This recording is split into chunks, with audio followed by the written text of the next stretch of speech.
Hastings Hawks baseball is on the air. Welcome to beautiful Vets Field in Hastings, Minnesota for tonight's CCBL clash between the Hampton Cardinals and your Hastings Hawks. This game is a rematch earlier this season when the Hawks went to Hampton on May 2nd and the Cardinals came away with a 10-7 victory. Both teams are a little shorthanded that night as the kids who play college for both teams were still playing their college seasons.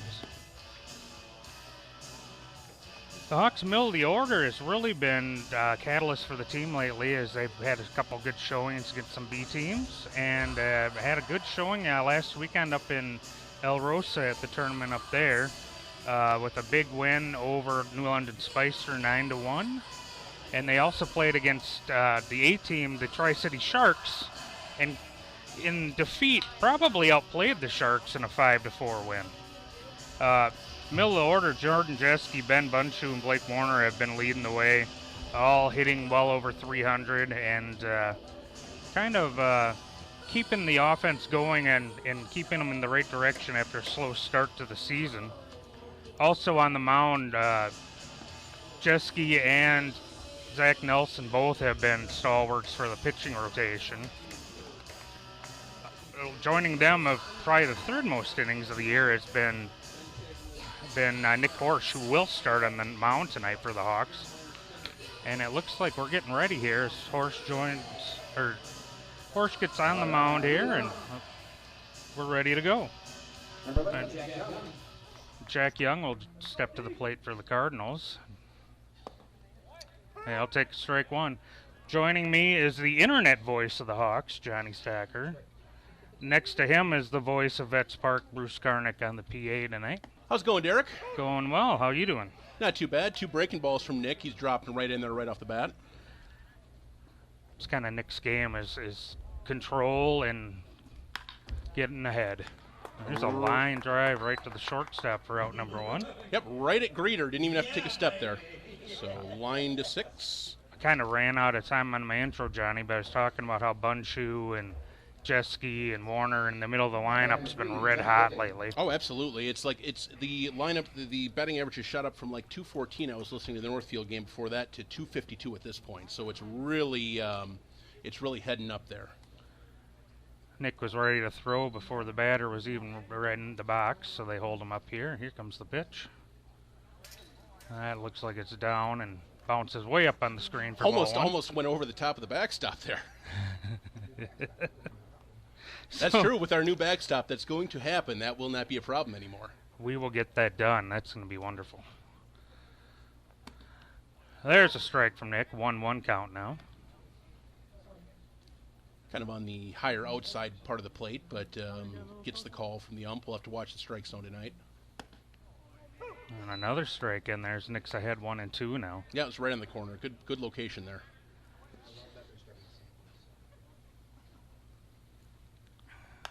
That's popped straight up in the air. Greeter's coming in for a look. And Jason Greeter makes the catch right behind the mound for the second out. As Bruce was just saying, Derek, love to see Jake Sandquist behind the plate for his first catching start as a Hawk. That's also correct. And Jake's had one pinch hit down in Lake City, hit a double. So he's batting 1,000 already. We were jokingly saying he should have retired before tonight. But an exciting guy to have on the team, Derek. Everybody that's met him in town loves the kids, so we're excited to see how he does here. Absolutely. That's ball 1 inside. We've said many times that the three kids from Hastings they signed this year are probably 3 of the best kids you'll ever meet in Sandquist, Ben Tagland, and Simon Hedin.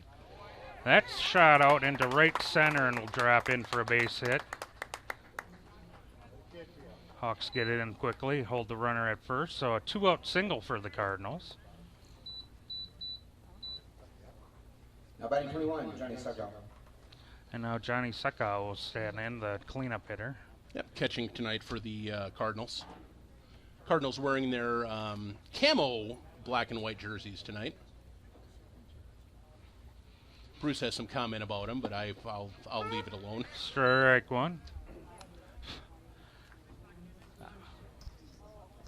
Yeah, I'm not really a big fan of him myself, but We're trying to be nice. They might watch this later. that's hit out to left field.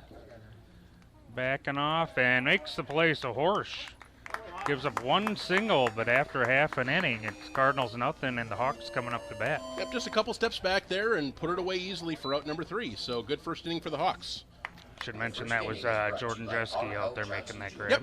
And like Nick on the mound tonight, we've talked about this, Derek. The last couple outings, he's been out here on Wednesdays, and we know Nick works in a hot environment during the week, so maybe a little bit more rested tonight. Maybe his legs will be a little bit stronger than they've been the last couple times out. So, yeah, looking forward to seeing that. So, yeah, we don't always think about everybody's day-to-day lives while we're at the ballpark, and you know, if you're at the refinery working 8-10-hour days in the 90-degree heat where it's probably well over 100 where he's working, they can sure take your legs out from you. And it's been well established that he works much harder than Denny Reinhardt out there. That's true. Is Denny down there tonight? I haven't seen Denny yet. I don't know if he's there or not. Well, hopefully he's graced us with his presence tonight. We can only pray. Well, I was told I needed to talk to him about retiring if he wasn't going to show up. Yep, we'll have to have a little discussion about that ourselves, having a beer after the game. That's right. Hawks will go with a little bit younger lineup tonight, as we have a few regulars gone tonight. We'll still field a great lineup, I think, tonight. Yeah, it's a good-looking lineup, Derek. I like it 1 to 9. A lot of young, different guys, but it's gonna be fun to see some of these different guys too. Well, you got the lineup in front of you, so do you want to read it off? Absolutely. Flynn leading off at first base, then Greeter, Jeske, Bunju, Jake Sandquist, the rookie, Evan Kryn out and right. Of course, he had that big home run at the El Rosa 8. Ben Tagland, another rookie at second base. Will Lavin DH tonight. He's kind of been shut down pitching, I think, for the moment, but we've only seen him take one at bat in a Hawks uniform. It was a pretty good, almost double where he got cut down to second down at Red Wing last year. And Jake Biermeyer out in right field kind of started heating up his last appearance. So, yeah, it's going to be interesting to see these guys go as Ike steps up to the plate. If you're a fan of Hastings Raider High School baseball, you've seen most of this lineup over the last 2 or 3 years. So Greeter will be the one exception, honestly, the Cottage Grove kid, but the rest are all Hastings boys, and Bunchu, of course. Flynn steps in, takes strike one. Just see Cole Benson was going down to first base coach. We want to send our best wishes to Cole. He's going to be out a little while with a knee injury. And that's shot up the middle by Flynn, and it'll sneak through for a base hit. Yep. So good start for the Hawks tonight. That is exactly what Flynn does, Derek. Just takes the pitches and just doesn't get fancy and just finds a hole and knocks them through there. Flynn hitting 250, but he was well over 300 and led the team in hitting last year. Flynn, ground balls, line drives from right field up to center field, just constantly. Doesn't, like you say, he doesn't do too much with the ball. He takes what the pitcher gives him. And there's a strike to Jason Greeter. Just takes it on the inside corner there. Greeter will be playing shortstop tonight. Yep, different look for him tonight. He's played that in the past, of course. But Warner being down in the New Ulm tournament, coaching the VFW kids. It's a ball out low and outside, as is Corey Walters. And with that tournament, we'll see if those two will be back Sunday or not. Yeah, big game Sunday against the Red Wing Aces. I hope to see everybody out here for that one. That's going to be a fun one. That's a ball downstairs, 2-1 to Greeds. Yeah, big, huge game, and it's fun when Red Wing comes up here. They bring a good crowd, so it should be fun. We'll see Donna out in the outfield probably. I'm sure. There's no question about that. High, ball 3. Almost over Creeder's head there. Kind of had to duck out of the way a little bit. Well, he didn't have to duck much, being about 5'5". I think, speaking of Donna, she might be the only person that's not going to like the windscreen. That's in there for strike 2, so it'll be a full count to Greeter. Don't know if he got a foul tip on that or not.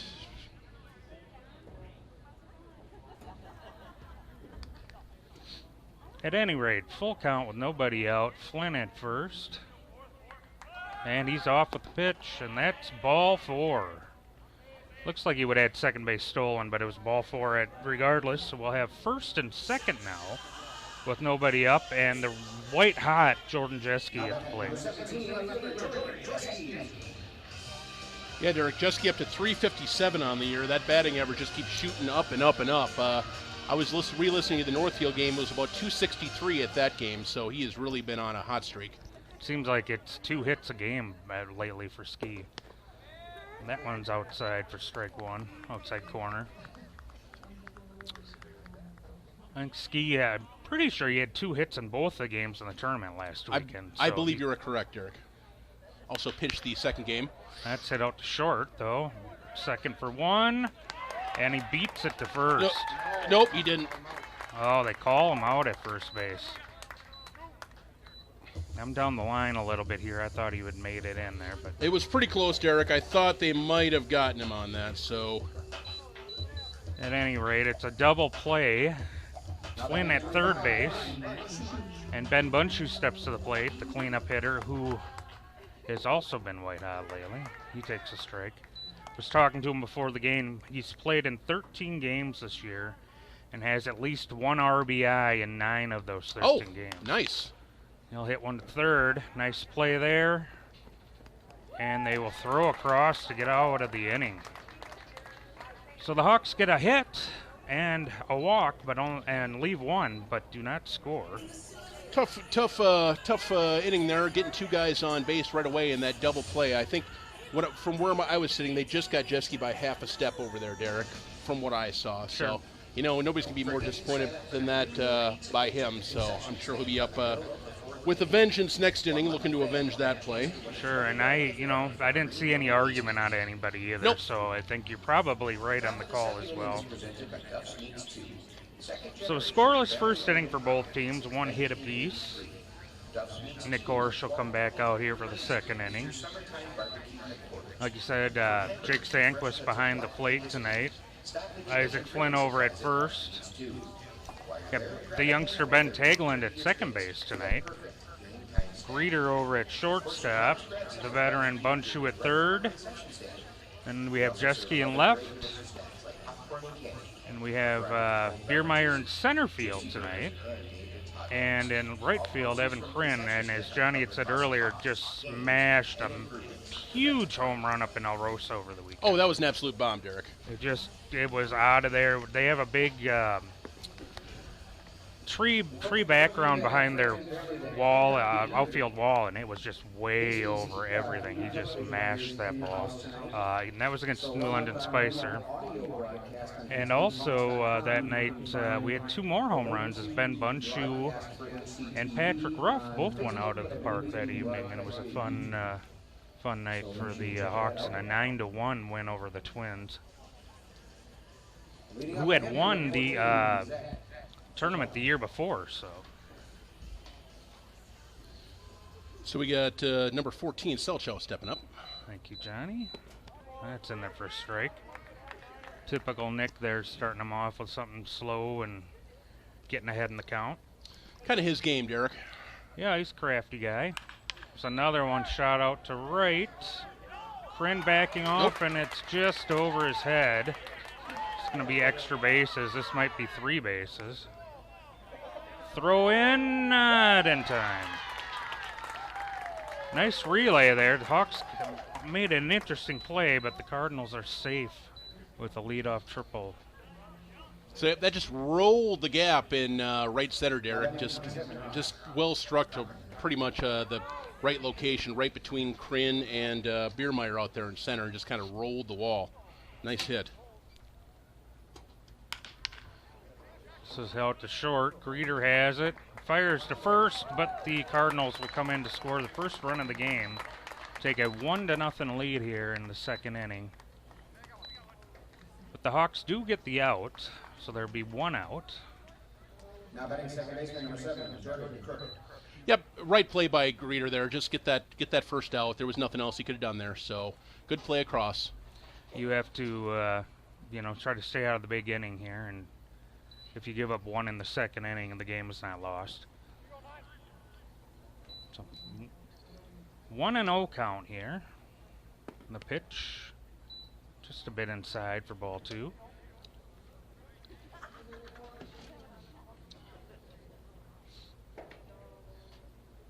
That one is hit well out to left field. Jeske going back at the track, at the wall, and that is off the wall. Throw into second will not be in time, and now a double for the Cardinals. Yeah, that didn't miss by much, Derek. That was probably about halfway up the wall there near the Pearl Vision sign in left field. Yeah, you have to think that's 335, 340 feet from home plate. So bring up Ebeling, the left fielder, stepping up for the first time tonight. So 1 out, runner on second here. That gets outside for strike 1. Yeah, Nick worked behind those last two guys. He's kind of a guy that needs to work ahead so they can't sit back on the pitch they want. Right, and he needs to change speeds as well. Nice block there by Sandquist. Yep, keeping that runner at second. Good play. 1-1 count.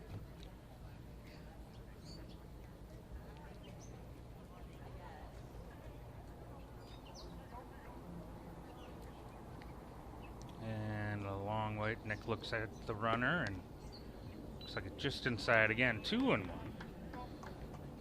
We hadn't mentioned yet tonight, there really is no breeze to speak of. The flag is not moving at all out in center field. Yep, nice night out there. Not too hot, not too cold. Just kind of a lovely evening out here, like you said earlier.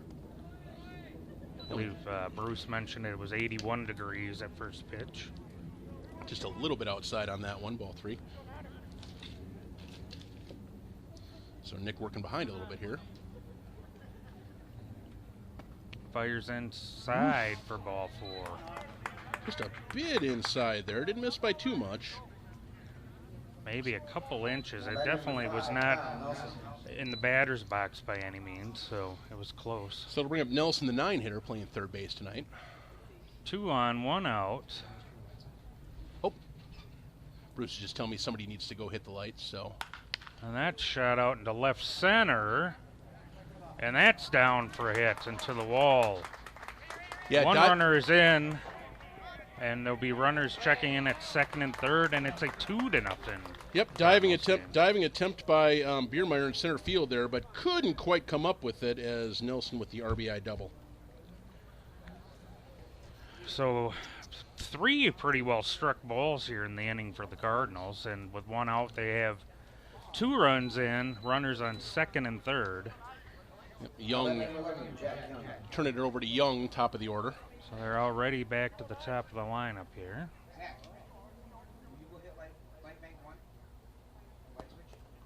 And that is strike 1. Looks like he offered at that. It was down and away. Looks like he took a half swing and offered at that, Derek. I believe you're correct. It looked like the umpire pointed out to him to signify that he had swung. That one's ball 1 outside. Sandquist, nice job trying to frame that one, but to no avail.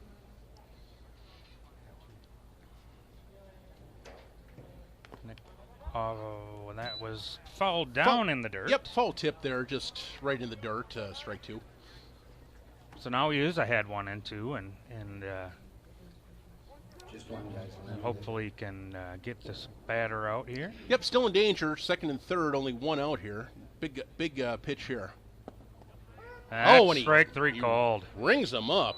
Curveball just drops right in there. So big out for Nick Horst there, Derek. Batter had a few things to say to the umpire, and he just pointed to the dugout. So yep. There's 2 outs now. Runners on second and third. Like you say, now the infield can play back. Dittman, the shortstop, popped up to greeter his first time up last inning. Yep, just behind the mound the first time up. That's ball 1. I have to remember to change the batter number. That's the only thing I'm struggling with at this point. Well, Johnny and I thought it'd be fun to change spots tonight and give people a different sound. So that's out to Bunchu at third. He's bobbling it and has no play. Yep.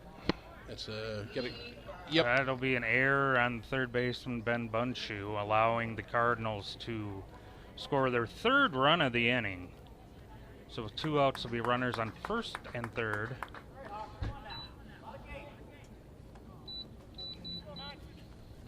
Yep, looked like he had it, Derek. Looked like he fielded it, and it must have just kicked out of his glove. He couldn't get it out of there. Yeah, so. Just couldn't get the grasp of the ball out of his glove, yeah. It looks like that's downstairs for ball 1.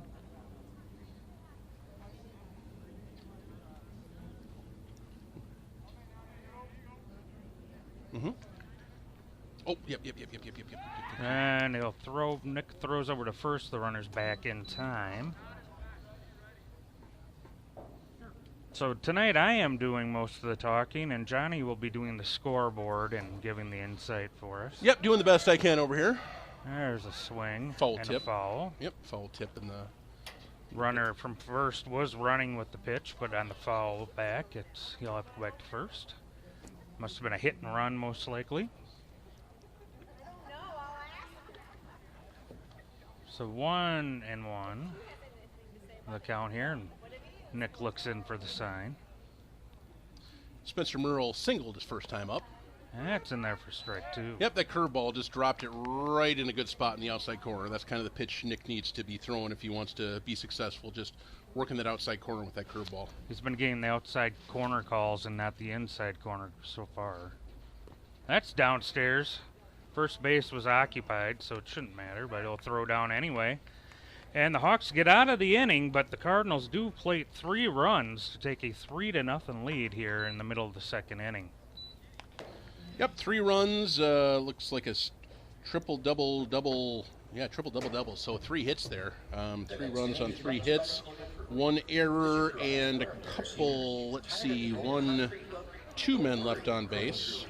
I believe the 2 runs were earned, but that 3rd run was not after that error let one in. By Bunchu with 2 outs. Yep.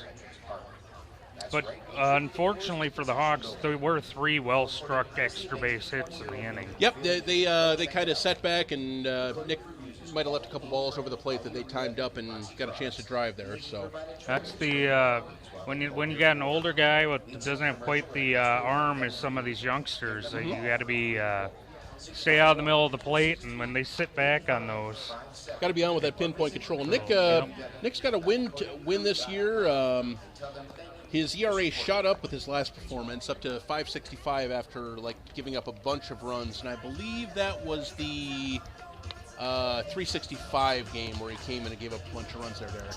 Yeah, he came in relief and against an A team, and 3.65 was just kind of timing him up, and they were on it tonight. Absolutely, that was a tough night for the Hawks. I believe we were lost 11-0 that night, but no shame of an A team in town. No, Baseball 365 is a good club, and we'd beaten them last year, so they were ready for us. They were motivated, right? Well, Sanquist steps in here and takes a strike.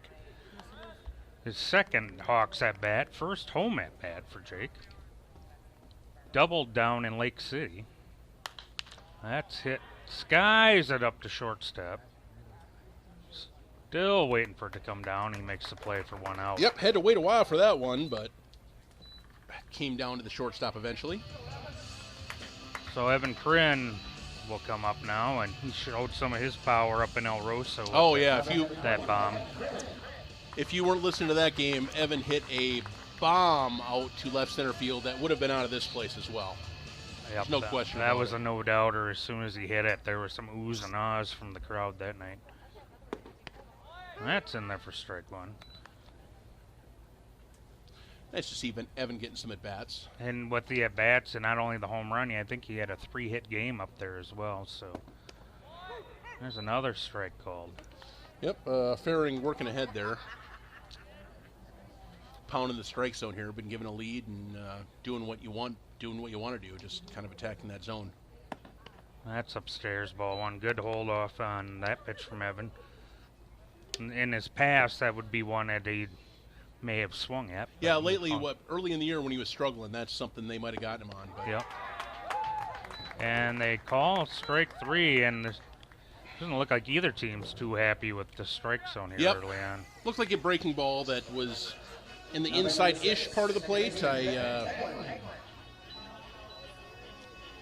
Well, here's Ben Teglin, another rookie, making his second at bat with the Hawks, first at home. That's inside for ball 1. Same curveball to Evan, but it was much farther inside and a bit lower, I think. Yeah, it was definitely farther inside. Ben kind of backed away. That's downstairs for ball 2.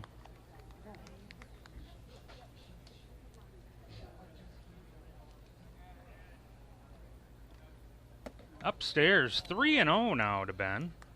Interesting how a pitcher can go 0-2 on the first 2 guys and suddenly lose control. Yeah, he was working ahead, and all of a sudden, like, he's kind of playing around with Teglin a little bit here. That one's right over the middle for strike one. Yeah, pump that one right in the outside corner.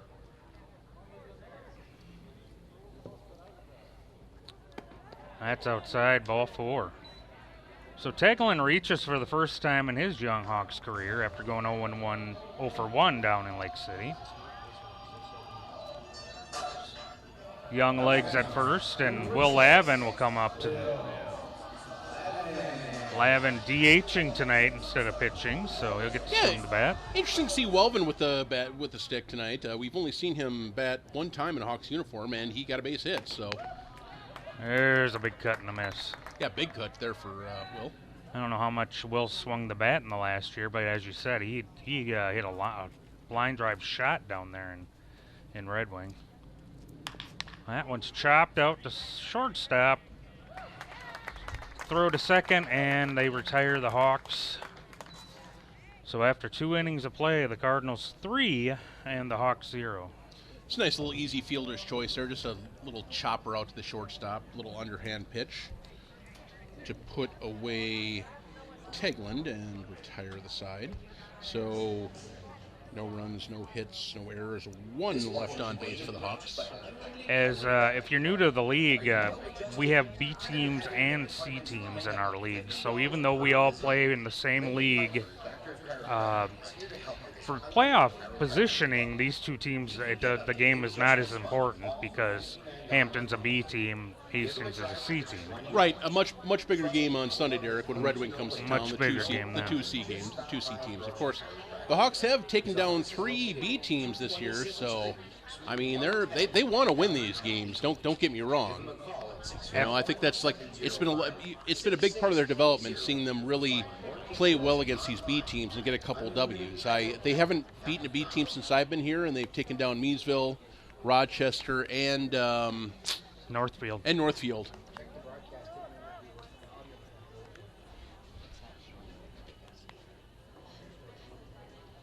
So Horsch still warming up here as we look down. Sandquist throws down to Greeter, and the Cardinals will now come up here in the top of the 3rd.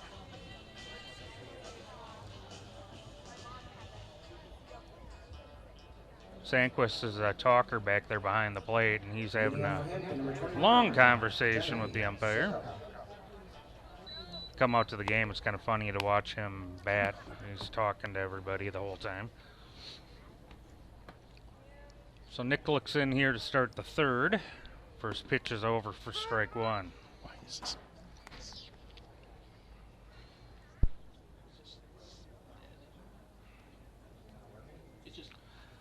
And the pitch. Just down low, ball 1. 1-1 here.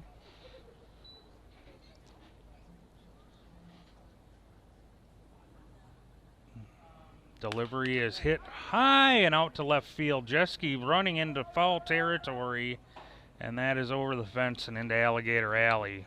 And don't forget, folks, we need to Second strike, long strike, and it's a 1-2 count. Bring those to concessions for a 50-cent reward.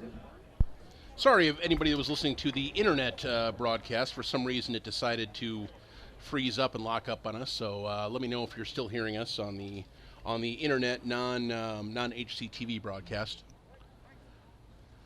So Johnny was fixing that, a long foul ball here, and a 1-2 count. That's downstairs and inside, ball 2. It's 2-2 here. Big a batter for Nick to get a first out of the inning here. That's a shot out to left again. Jeske's retreating, and over his head and off the wall. Yep, in there for like stand-up double. Jeske clearly upset with himself there, but like he kind of ran out of room and kind of lipped up for them. He's still kicking the warning track there. He wanted that one. That was hit a long ways, but like you say, he feels like he should have made the play. So 4 hits, 3 extra base hits for the Cardinals here. Looks like they courtesy runner for the catcher there. Yeah, I think he's just giving him some hardware. Okay. Maybe off of his ankle or. Selchel was wrist, something like that. Selchel was the catcher there, so. Or no, this Selchel is the catcher. Excuse me, Derek. There's the two of them. Okay, ball one here. Thank you. And if you wonder why Hampton would be a B team and Hastings is a C team, it's about there's some different rules here. That shot off a greeter's glove and into center field. Runner's going to come around to score. They try to cut it off, gets off of Flynn's glove, but the runner will stay at first base. Yep, diving chance for Greeter there. I mean, clean base hit, like nice effort by Greeter there, but just kind of caromed off his glove into center field for a base knock. We always tell Greeter if he was only 5'10" instead of 5'5", he'd make a lot more plays out there. But as I was going to say, is there's some different rules for how teams can get players, and Hampton uses that to become a Class B team. That's shot out and through for a base hit in left field. Jeske will pick it up and fire it in. Yep, clean single right past Bunshu there at third base. And now there's some activity in the Hawks' pen now. Yeah, I think that's Matson getting somebody going down there. Maybe Sam Kieran. It's a lefty. Yeah, they got Nick timed out pretty well so far. So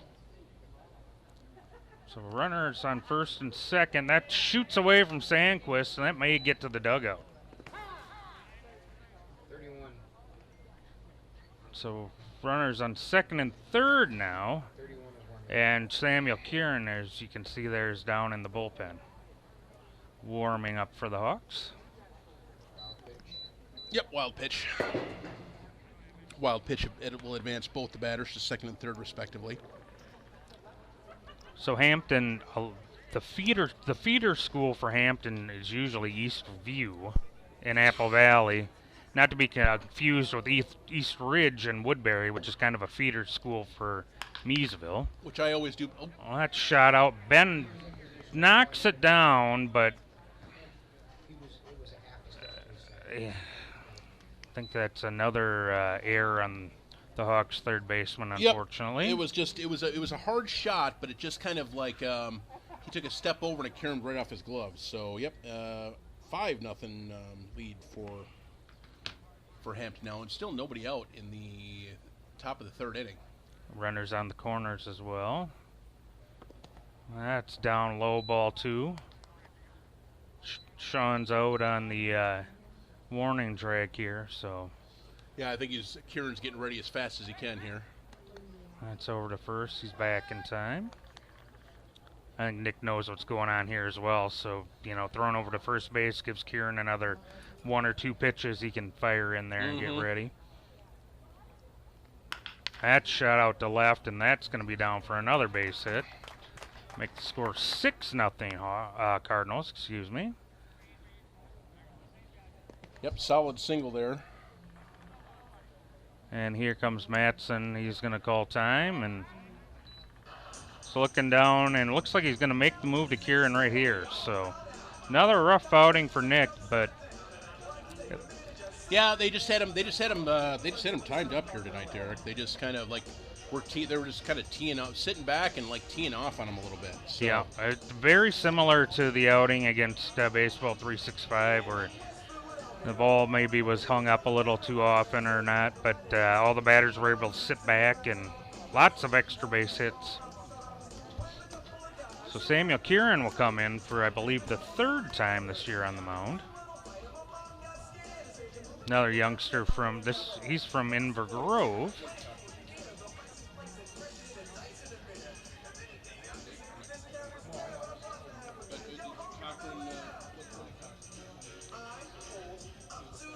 So the guys are meeting behind Kieran here, and he'll start working his warm-up pitches in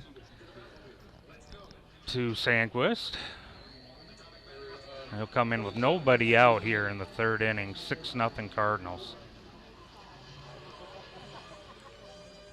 Hawks outfielders also gathering out there and taking a knee and discussing what's going on there. So we'll see the Cardinals will see another look with a youngster on the mound, a younger lefty, a little more velocity. Hopefully, after the slower righty, he'll bulk even faster out of his hand. Kieran up in El Rosa played a little first base and outfield for the Hawks when Max Bunchu came out of the game with an injury. Kind of had about 11 guys up there that night, and kind of had to mix and match our lineups. So see the outfielders there, Jeske and Biermeyer taking a knee and talking with Evan Corinne, the right fielder, who's standing next to him.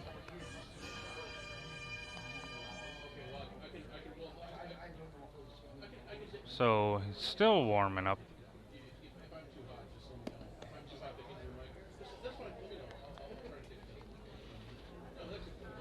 So Kieran looks like he's about ready to go. Batter's going to step in here. First and second base, nobody out. 6-0 game here in the top of the third inning. 3 runs in already in the inning, nobody out. Yep, Nelson, the 9-hitter coming in here, already doubled and drove in a run in the first inning there. That's out there on the outside corner for strike 1, so good start for Samuel. We said earlier, much different lineup for both teams since their first game, so. Yeah, Northfield came in here ready. Too. Northfield coming in here ready to hit tonight, Derek. No question about that. Yeah, the Cardinals are ready to hit, and a much younger lineup than we saw early in the season. So we said the youngsters were still in school. So 1-2 count here. Kieran working ahead in the count. So yeah, Derek, Nick, rough outing for Nick tonight. That one. That's right out to Greeter at short for 1. Taglin with a nice turn and a double play for the Hawks. They needed that. 6-4-3. Nice, nice right around the horn. Just perfect tailor-made right at Greeter over there. Nice toss to Ben and nice turn there. And that will get us 2 outs in the inning, and the Cardinals do have a runner at third now. So Young will come to the plate with that runner on third. 2 outs, everybody can play back in the infield. As he looks in the pitch. That just missed. It's a good looking pitch there, just a little bit outside, I think. Maybe high. Hard to say. It looked like Sandquist moved his glove in. That one looks like it's down low, ball 2. 2-0.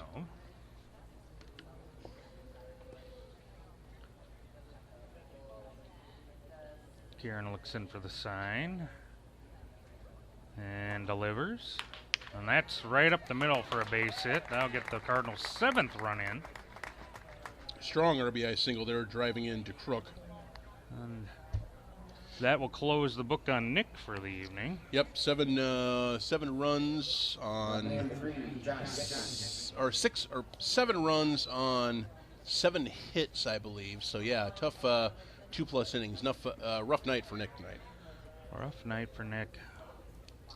Also may give some extra arms a chance to pitch tonight here if the Hawks can go 9 innings. 5 earned according to Bruce, Derek, for the official record. All right. That one's downstairs for ball 1.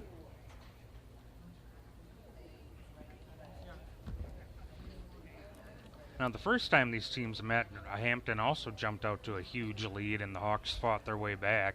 I believe the Cardinals led 8-0 in that game. The Hawks got within 8-7 before losing 10-7. I believe it's something like that. It was an offensive explosion down there. So all you got to do is let's get out of this inning and let's see if those bats can do something. Here's one foul down the first base line and into the seats. As they say, Derek, the journey of 1,000 miles starts with a single step. So the first step is getting out of this inning and then getting some guys on base. It's 2-1 count. That's down and away for ball 3. 3-1. Kieran has fell behind here. Thing I've noticed a little bit different is Tegeland at second base. If you've watched Legion games with Ben, he likes to start out in the grass out there and charge in from the grass. He's, like I say, right-handed hitter, but he's pulled around pretty close to second, too. Hawks pulled around a little bit. A little bit. Now it's downstairs, ball 4. So 2 runners on now for the Cardinals, first and Now second. batting number 33, Spencer Merle. And Merle step in, and veteran Tom Baller. Ninth man to bat this inning, Derek, is never a good sign. Batted all 3 innings, single, strikeout, and third time coming up tonight. Merle's one of the few guys that did play in that first game earlier this season.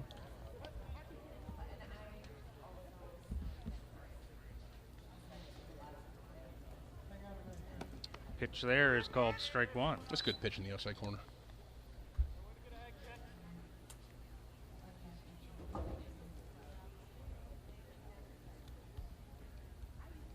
And long look in and down and in there. Ball 1. Yep. Merle kind of hops out of the way of that one. Yeah, he did dance a little bit. That one kind of dove in at his feet. The 1-1 count. Kieran looks in for the sign. And the delivery is shot foul again over the concession stand, this time for a strike.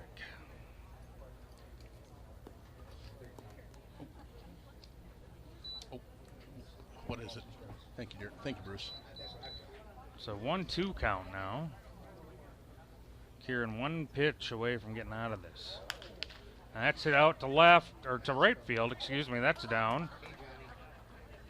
Throw in is cut off by Flynn, and it's 8-0. Runners on the corners now and 2 outs. So RBI single for Merle over there. Kieran has some words for Sandquist at home plate here. It's got a rookie catcher out there, so each time these pitchers come into the game, it'll be the first time they're working together. Oh, absolutely, yep. Now batting 21, Johnny Suggo. So 5 runs in now for Hampton in the inning here. Top 3, 8-0 Cardinals. And the runner goes. He is safe at second on stolen base. Really? I'm not sure. I missed it. 1 ball. 1 ball, 0 strikes. It's hard to tell there initially. That's fouled back over us for strike 1.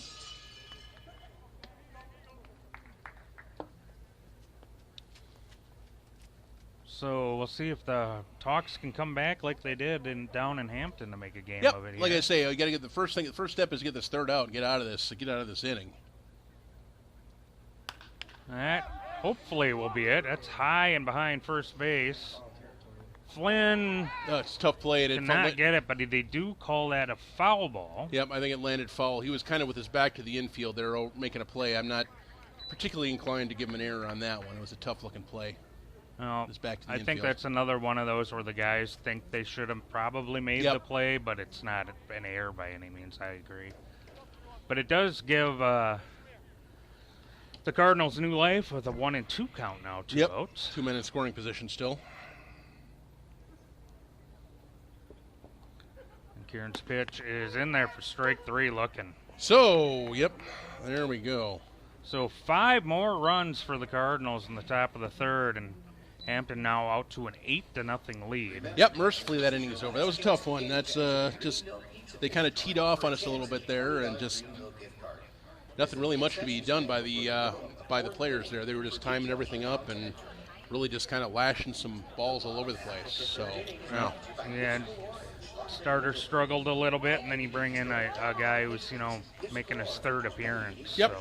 So. Just 9 hits for Hampton so far tonight, and not many of them have been cheap, Derek. Like a lot of balls lashed all over the place. Lots of extra base hits and lots of. I'd say there's probably 3 very sharp singles in the game as well. So unfortunate, like I say, on TV again, we're having another rough night like this. Everything's had a lot of really good games that kind of lost to the ages only on our internet calls, but the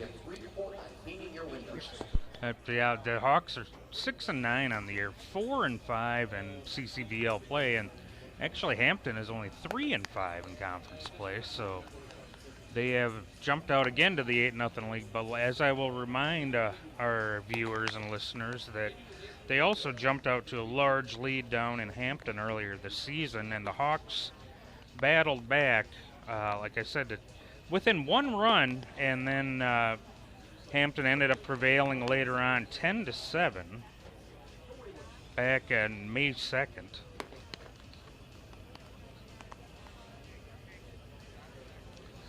On that day,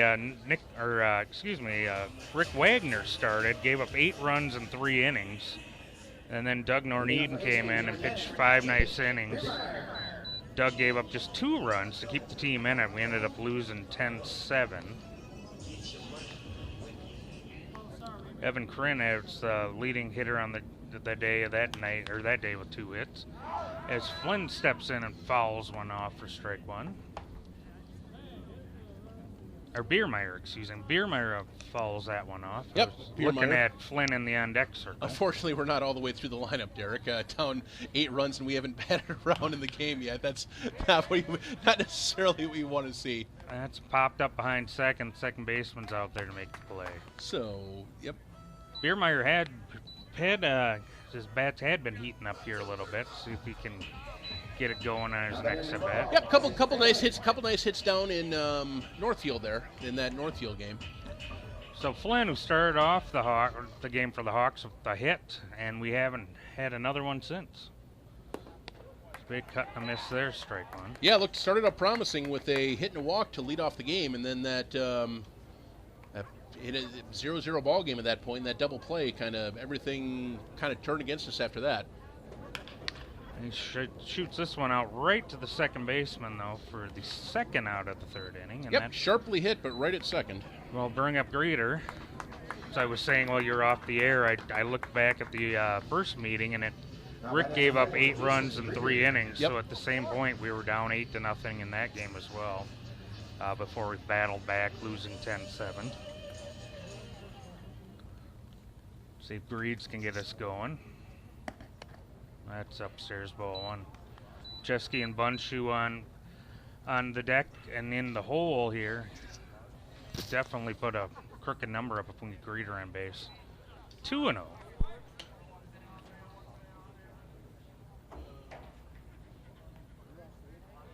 And the pitch. That's fouled back over us for strike. 2-1 count now.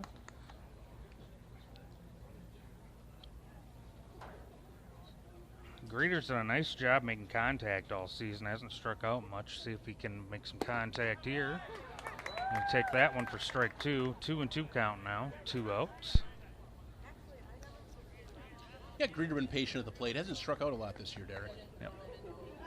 That he does right there. We jinxed him. As soon as I said something, there it is. Strike 3. So, yep, swinging. 1-2-3 inning for Hampton there. So we go to the 4th inning, and the Cardinals all over the Hawks here early, 8-0. Kieran is coming back out to the mound, and we'll start the 4th inning on the mound for the Hawks. Yeah, clean inning. Let's see what he can do out here. He's probably at this point going to be with another big game coming up on Sunday. He's going to be getting a few innings here. Let's see what he can do. See if he can see if he can calm down these Cardinals bats for a couple innings here, and at least kind of get the Hawks into the middle innings with a couple zeros up there. Yeah, you would think that Jeske and possibly Bunshu, a couple of those guys will be saved for Sunday's game. Absolutely, which absolutely. is like we said earlier, is a C game as well as a league game, so it's a more important game for playoff positioning. Yeah, like we say, unfortunately, Will Lavin's been kind of seemingly shut down a little bit as far as pitching-wise because of his college situation. I think they've got him on a throwing program and don't want him to throw too much here this year, but would be a good guy that we could, good guy that we'd like to see in here in some of these C games as well. But Jeske's been pitching really well this year, and as well as Zach Nelson's really been throwing some good games this year. Ben Bunshu's been throwing well. Horsch's been throwing pretty well. Tonight he got hammered a little bit, so. Yeah, Nick's had a couple rough outings in a row, which is a little bit concerning, but he's a veteran guy who knows a lot about pitching. See if he can bounce back next time out. As you say, Zach Nelson's here tonight as well. I don't know if he could see an inning or two tonight, or maybe Patrick Ruff could get into the game as well. First pitch here is down for ball one.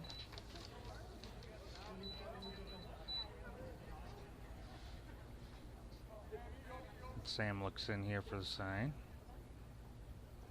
And the pitch is way outside, ball two.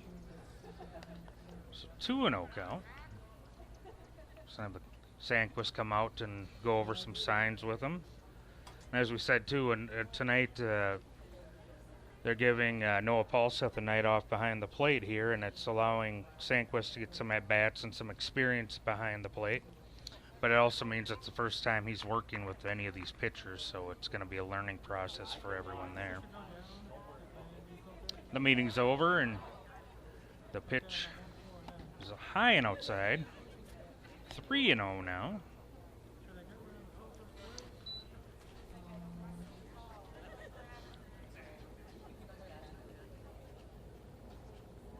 And ball four outside, so everything's pretty much high and outside in that at-bat. So the leadoff runner walks, reaches first base, and now the Cardinals are in business again here in the fourth inning. Cochran steps in.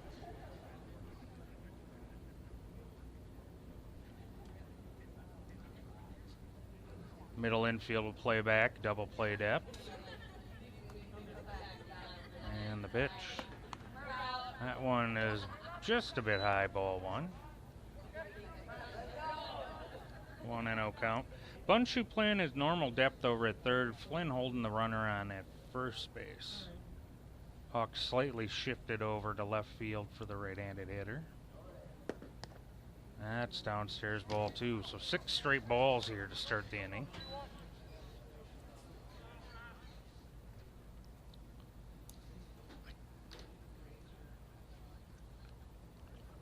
And that one's fouled straight back and into the screen, strike one. So Sammy gets the first pitch over for a strike here this inning. 2-1 count.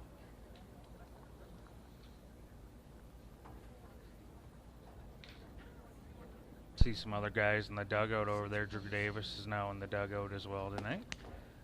That one's inside. 3-1 now. Yeah, Kieran falling behind the first two hitters here, and in a game like this, what you really want is to have a guy throw strikes and just let your fielders feel. They've been out there for a long time tonight. That's it to deep center field. Biermeier's racing back, makes the grab. Runner will have to hold up and go back to first base. So a loud out for the Cardinals, but a nice play by Jake out there in center field. Yeah, good play, retreating all the way back to pretty close to the warning track, I think, there to put that away. Cardinal base runner did not think he was going to get there. He was almost to second base when it was caught. So there's one out there with the nice play by Biermeier. See if that can get the Hawks going here. Samuel now one pitch away from getting out of the inning if he could get a roller here. That's high, ball one. Sandquist bluffed to throw down to first base. May see him take an opportunity to throw down there later in the game.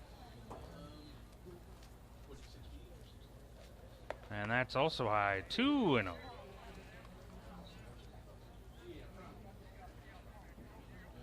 So 2-0 here. Kieran kicking some dust away of the rubber there. And he sets. And the pitch. Just a bit high there. 3-0. Yep, just working high on outside. Just kind of a little bit high and outside with everything, Derek, like you were saying earlier. And I think if he was throwing more strikes, that last one I believe would have been a strike. Sandquist sets down low, and they call strike one there. Batter wanted to take the ball. He wanted to take it there. It was a little bit kind of outside where it's been, but down definitely lower, kind of more towards the middle part of the zone, towards the belt. May have been off the black a little bit on the right, but gave it to him. Hit shallow center field. Biermeier's calling for it. He makes the play there, and there's 2 away. So just a little pop up there. Biermeier Good job coming in there, kind of showing his range. Went all the way back to the wall earlier, and now probably 15 feet from the infield on that one. Yeah, you could hear him calling for it right away, too. He knew he had the play. So 2 away, runner on first. Hawks looking to get out of this without giving up a run. Be nice. Got to put up a 0 there, like I say. That's the first thing you got to do, and then, you know, you go from there. Fouled up and over us for strike one. I think I see one of my sons making me some money back there getting the foul ball. Yeah, you definitely need that. The way they've been spending money on hamburgers and Cokes down at the concession stand. Straight 2 there from Kieran.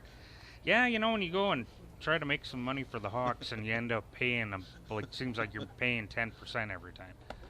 That one's up high stairs for ball one. I think we're the board is negotiating to get a Simon family sign out there for the amount of money your kids have spent in the concession stands this year, Derek. I think well, I need something.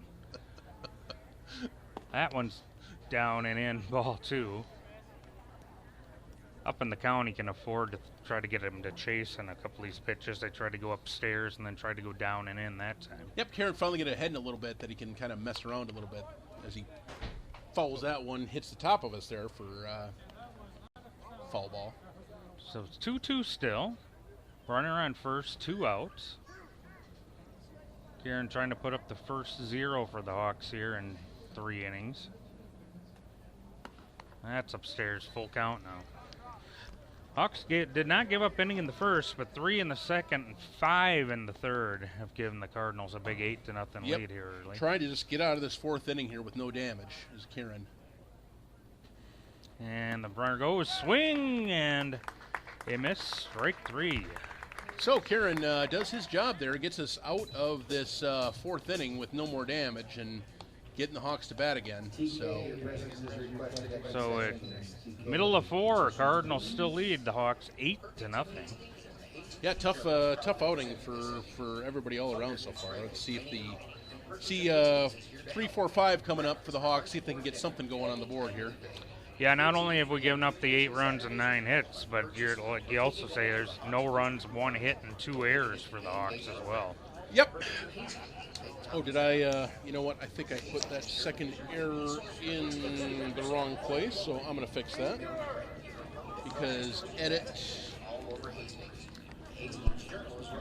So while Johnny fixes that, Hampton's coming out on the field. Like he was saying, the middle of the lineup's coming up now with Jeske and Bunshu, the 3 and 4 hitters. They have been 3 and 4 hitters most of the season. And as we were saying earlier tonight, they're both hitting well over 300 on the year. Okay, I'm getting the scoreboard thing down. That didn't take that long at all.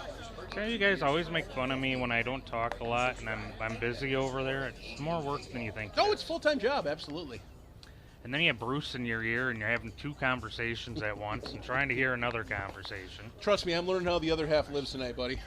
It's Johnny's voice goes up like significantly when I'm over here talking. He tries to overtalk. And I'm not trying to do that. The only thing is I've got my headset on, so like I say, just give me a poke in the that's just kind of naturally how I am. So just give me a poke in the chops.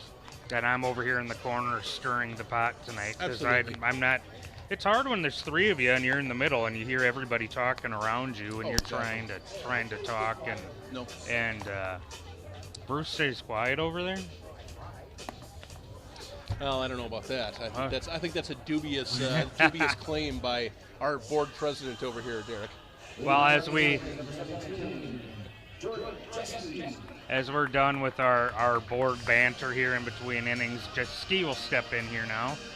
It's been where I said white hot earlier, but hitting into that double play earlier tonight. Yeah, kind of killed that early rally for the Hawks here. So let's see if he can get things started in the 4th for the Hawks. That's on the outside corner, strike 1. Seems like every time a Hawks batter comes up, they're immediately behind on the count tonight. So I think Fairing knows he has a big lead, and he's just working the zone here. Trying to expand it there, but that's outside for ball 1.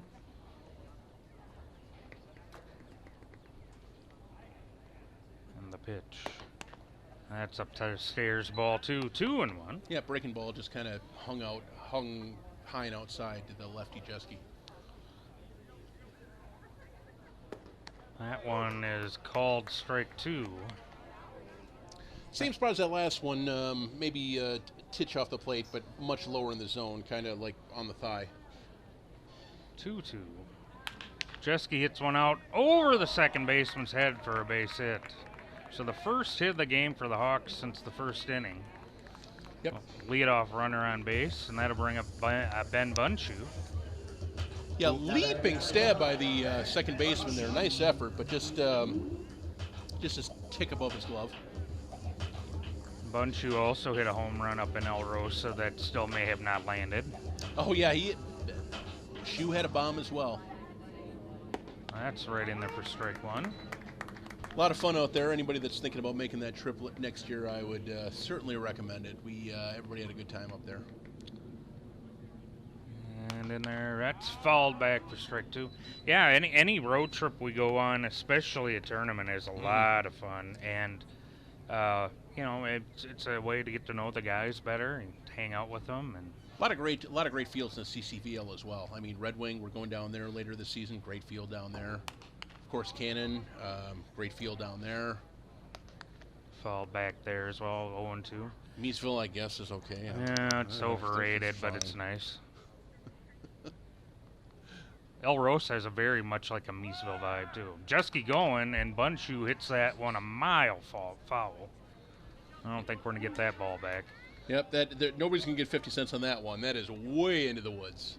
Unless there's some new development going on over there and I take down the whole forest. Yep, somebody's going to be digging for a new house 20 years from now, and they're going to find some rotted twine, and be like, that's going to be Ben Bunchu's foul ball there.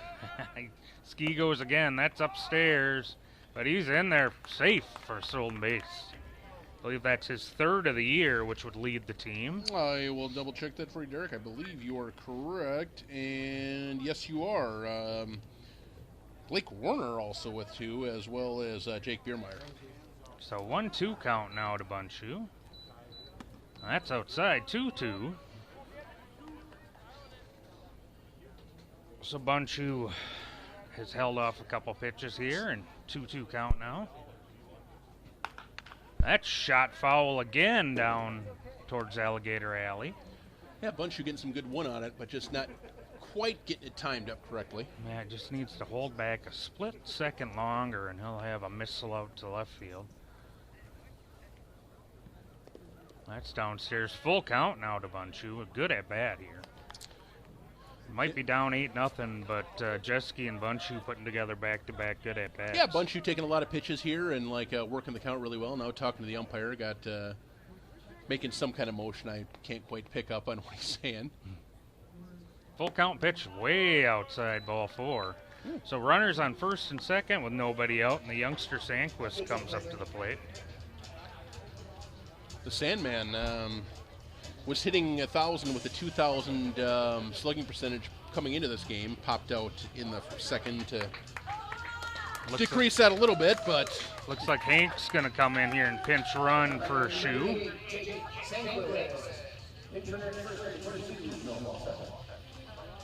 So Hank will run tonight. Been giving him the night off so far from catching, so he'll be ready for Sunday. Ball 1 upstairs there.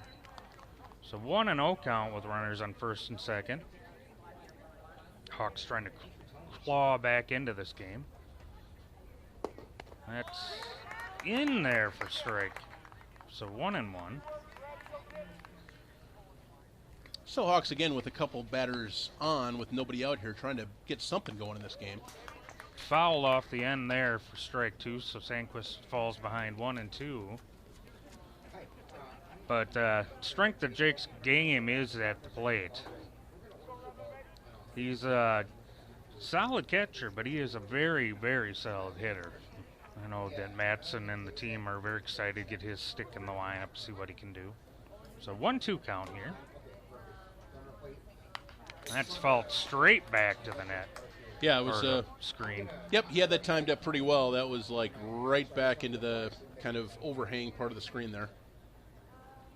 So we'll do 1-2 again here. That's downstairs, 2-2.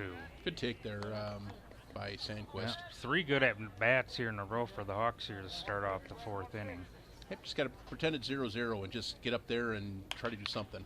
That's hit well to left, but curving foul. Yep, pretty well struck, but just kind of twisted down the left field line there, about 10 to 15 feet foul down the line. Sandquist, some of these guys getting used to using a wood bat as well as that. Definitely composite from. Yep. That was a nice curveball. I knew he froze him. That was a good pitch. So, good at back for Jake. Unfortunately, he got frozen on that curveball. Yep, that was a good looking curveball on the outside corner. So that's a big pitch for the Cardinals, trying to stymie this rally here in the bottom of the fourth. Evans struck out looking in the second inning. Try to get behind right away. Let's see if he can, get ahead here. Yeah, Evan likes to work counts a little bit if he can. Yeah. Same pitch strike. And Evan don't like it, but I think he's seen that pitch 4 times for a strike. Yep, I think you're right. So we're going to have to adjust here a little bit. That one is downstairs, ball 1, so 1-1. Yeah, catcher kind of diving in towards the right-hander's batter's box there to stop that one, so. Evan's struggling so far tonight, but we know what he can do when he gets a hold of one. Oh, absolutely, yep. And the pitch. Oh! Hit him in the back. Kind of just. And I believe that, if I remember, that would be, you can check if you like, but I believe that's the 4th time he's been hit by a pitch. Oh, did he put up the number 4 to Nick Horish in the dugout? He may have. That's probably the team lead. And check that. Oh, we'll check that, Derek. Hit by pitches. Oh, Blake Warner had 3. Tegland. And Ben Tegland steps here now, the rookie up here. Oh, we got a couple guys with 3. Kryn had 3. Bunshu had 3. There's a strike. And Blake had 3 coming in. So the Masabi boys there. Been hit by pitches as well. That's downstairs ball, 1-1. Johnny could have just left the count, I guess, if you would have known. Could have just left things alone. Bruce had to tell me to clear the count. I could have just left it at 1-1. That's down and in again, ball 2. So for whatever reason, he struggles to pitch to Ben tonight. Yeah, bases jacked here. Ben, of course, like we said, walked in the first, as Derek just said, walked in the second. So 2-1. That's up the middle for a base hit. There we go. 1 run is in. Hank's coming home to the plate. Play at the plate. He's safe. Hawks score 2 on Ben Tegland's first hit with the Hawks, and it's now an 8-2 game. Yeah, just nice shot, staying back and just knocking that straight up the middle for a 2-run single there. You wonder why a catcher would pinch run for anybody. Now you've seen the Jets of Noah Paulseth. Oh, absolutely. And it's an 8-2 game. Coming out to talk to. Yep. So it looks like the Cardinals are going to meet at the mound here. Hawks get the first 2 runs of the game, their 3rd hit of the night. Big first hit for Ben Tegland. And still only 1 out here, Derek. Still 1 out. Runners on 1st and 2nd. Slavin will be up here, and then Biermeyer. Big lead here. The Hampton skipper coming out to try to calm Faring down here a little bit and just tell him we're still up 6, kid. Just don't go crazy here. Yeah, they. He had an easy time of it in the first 3 innings here, and now the Hawks kind of caught up to him here. Oh, there's a swing and a miss by Will. Yeah, it's kind of up high. Welvin kind of cuts it a high fastball there and just a little bit behind it.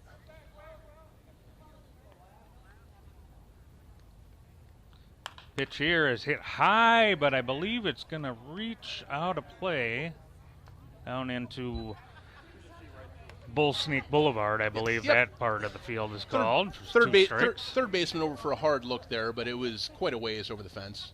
All right, good 20 feet beyond the fence there. So an 0-2 count, Welvin, with 1 out and runners on 1st and 2nd. Will grounded into a fielder's choice to end the 2nd inning.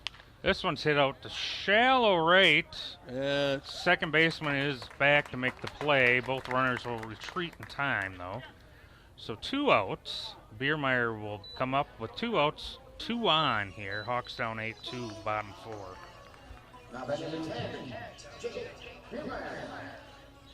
So, like you said, Derek, Biermeyer's been swinging a better bat lately here. Chance for him to get something going, get another run for the Hawks on the board. Absolutely. Ball one up there. 1-0 here, Biermeyer ahead. And Jake, unlike a lot of the other college guys, was injured and did not get many at-bats. So he's working his way into playing shape, or is more likely, you know, how he's seeing the ball. Faring kind of up in the zone again on that one, ball 2. It's been thrown more upstairs lately. That one's fouled and out of play. 2-1 count.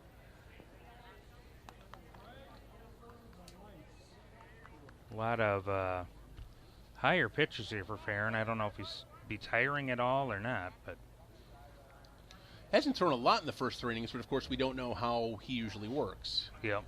Looks like Jake might have had something in his eye there, so he's stepping out here for a minute.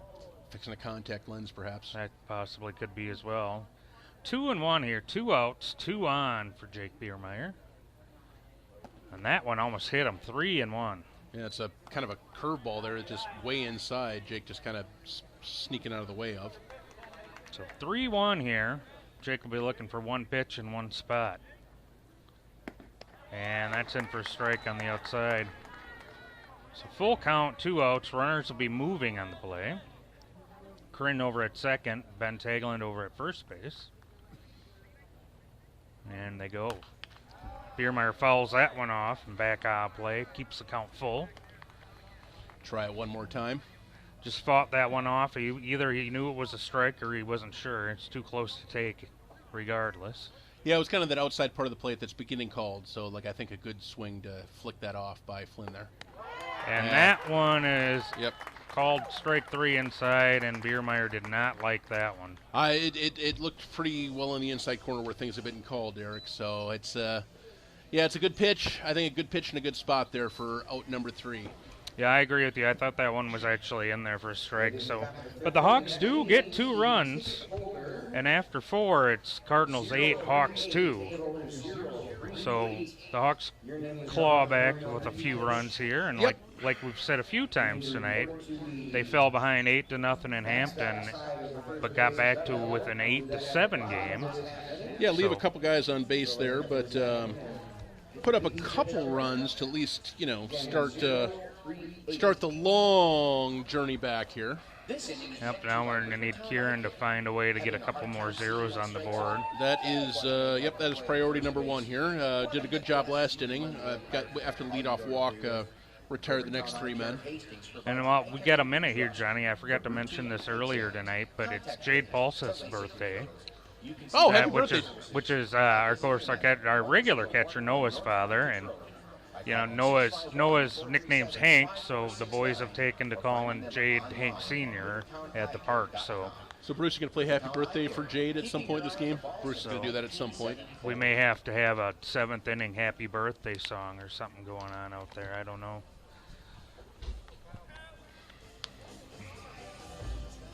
All right, number 5, Nelson stepping in. Doubled and grounded into a double play his first 2 times. See if Kieran can get us back into the dugout quick here again. He's done pretty well since he came into the game. That's shot out to Greeter. He's got it, knocks it down, makes the play in time. 1 out. Good play by Greeter there. Like it was a hot shot, and he knocked it down, lost it for a split second, but didn't panic.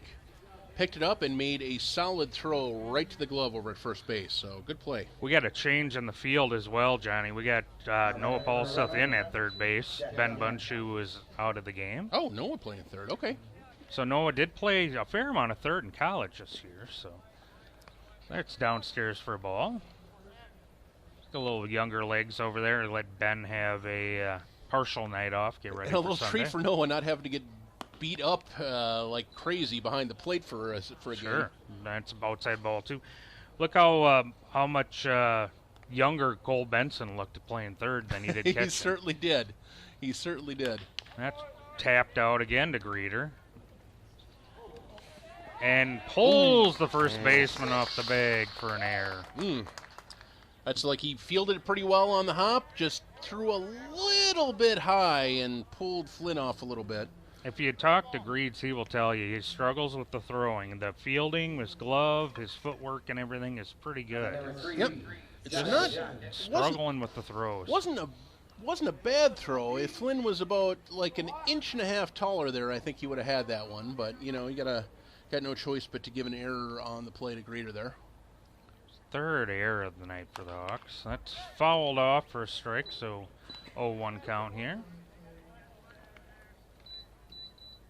That's too bad for Samuel, too. He's really been getting him to pound the ball into the ground. Yep. Shortstop, you remember when he came into the game, he got that double play right away. Yep. See if we can get another one here. That's over. Greeter, nice stop. Almost got him at second. If Ben could have snagged that one off the hop, they may have gotten him out. I just feel like that's a base hit. Yep. So the 10th hit of the night for the Cardinals. Just a good play going into the hole by Greeter there, and just try to get it over to Teglin, and Teglin just couldn't quite squeeze it there. Yeah, off the hop there. Greeds went a long way into the hole there. Again, the trouble was the throw. Yep. So ball one here. Runners on first and second now and one out. Yep. Harder to give him too much grief about that throw, being that he was going the other way, and the runners are going there on a hit and run. That's fouled away for a strike. 1-1. So the Cardinals have been putting on some plays here the last couple innings. But each time the batter has fouled it back and out of play. Yeah, 3-hitter Merle here, 2 singles and a strikeout in 3 trips. He's always been a pretty good hitter, so Samuel's got his work cut out here. That's a ball in. 2-1 now.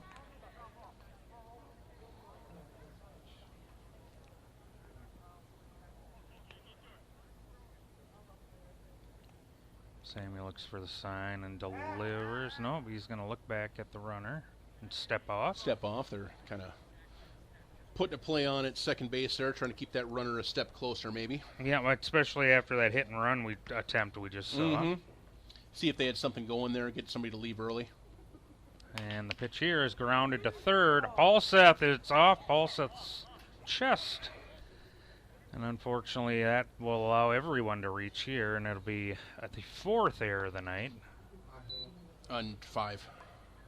So Paulseth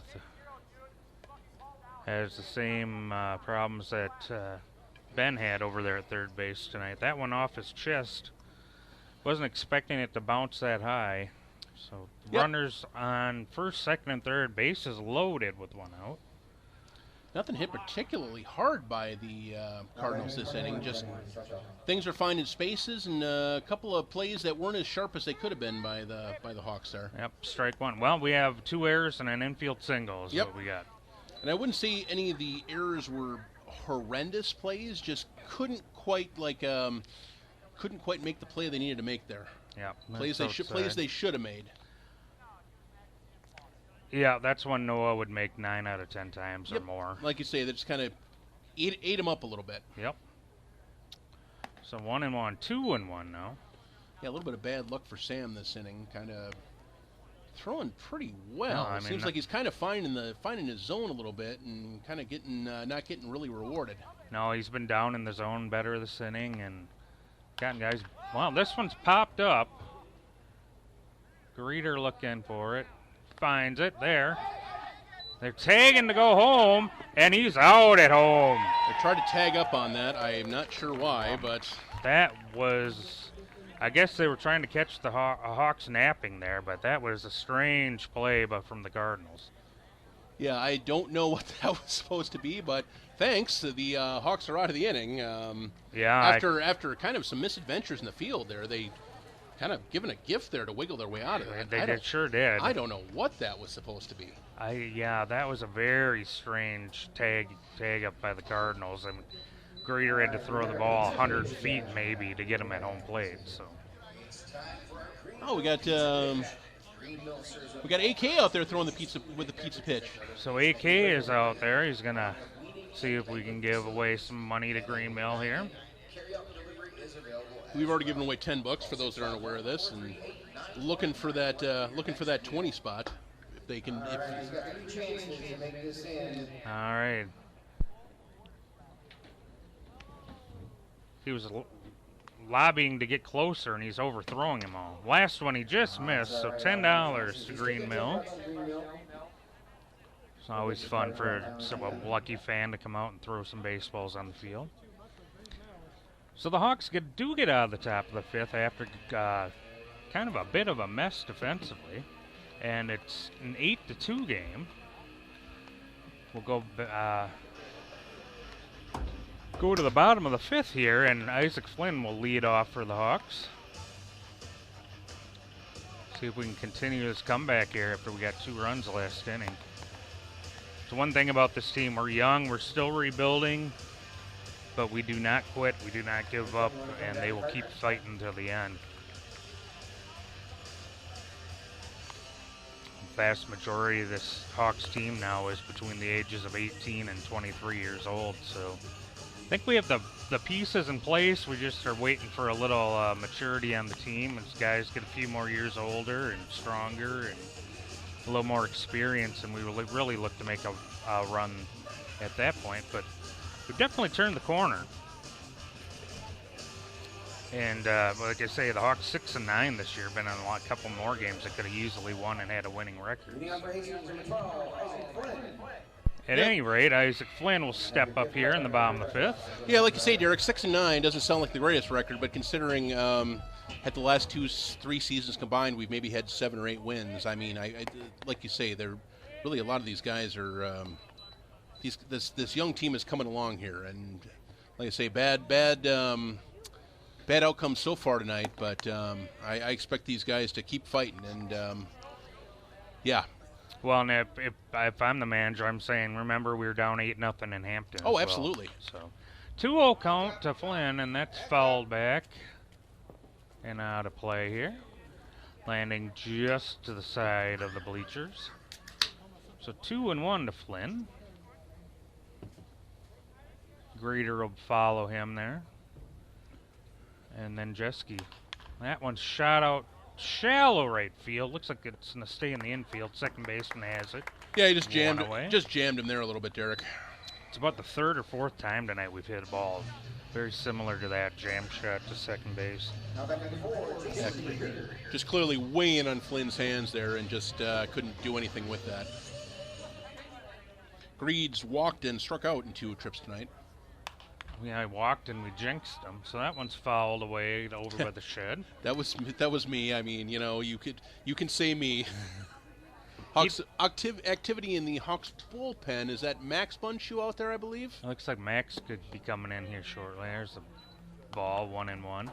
Max, of course, up in El Rose, he jammed his thumb, I believe, batting up there, but must be good enough to pitch. It's inside and low for ball 2. Well, Kieran has pitched, 3 innings now, I think? Yes, Horsch went 2+, so Kieran went 3. So after that, that's skied high, one over by first base. First baseman's got it for the second out. Yeah, I think that's Samuel's longest outing in the year for us as well, so we may be seeing Max come in shortly. Get 2 harmless little pop-ups to first. Patrick. Okay. So Jeske will come up. He started the 4th inning rally with a base hit. Takes strike 1 there. Hits have been coming in bunches for Ski, and we'll see if he can get on base or 2 outs here. That's in there for strike 2. Yep, Ski singled and to lead off the 4th and came around to score last inning, the Hawks' first run. Looks like Patrick Ruff's grabbed a bat to possibly hit. Ski fouls that one off the end of the bat down. Staying alive here at 0-2. And yep, that has been confirmed, Derek. Sean just called that up to Bruce that Patrick's coming in to hit for Noah. That stays high for a ball, but 1-2 count to Jeske. Yeah, a little breaking ball that didn't break there.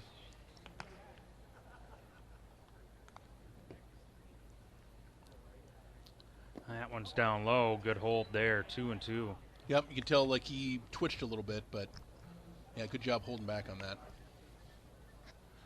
So another good at bat here so far for Jeske. Reaches out to that one, rolls it over to second base. Ooh, man. Got him by a step. A good hustle down the line by Jordan. Fortunately for the Hawks, they go 3 up, 3 down. We'll go to the 6th inning with the Hampton Cardinals leading 8-2. Yep, Faring locating well there, just getting guys to swing at his pitches there. We got 2 jam shots, and then Ski just off the end of the bat, just tapping it right out to second base. So, yeah, good job by him in that inning. Like I say, with the 6-run lead, ran into a little bit of trouble last inning and just kind of calmed down and like hunkered down there to get 3 quick outs. Inning earlier when the Hawks were getting a few runs off of him, he was leaving more pitches up, and I think that allowed us to time him up a little bit, get a couple hits. So another change over at third base there, as it looks like Patrick will, in fact, play defense over there. Oh, I know that one. You can, first person come up to the press box.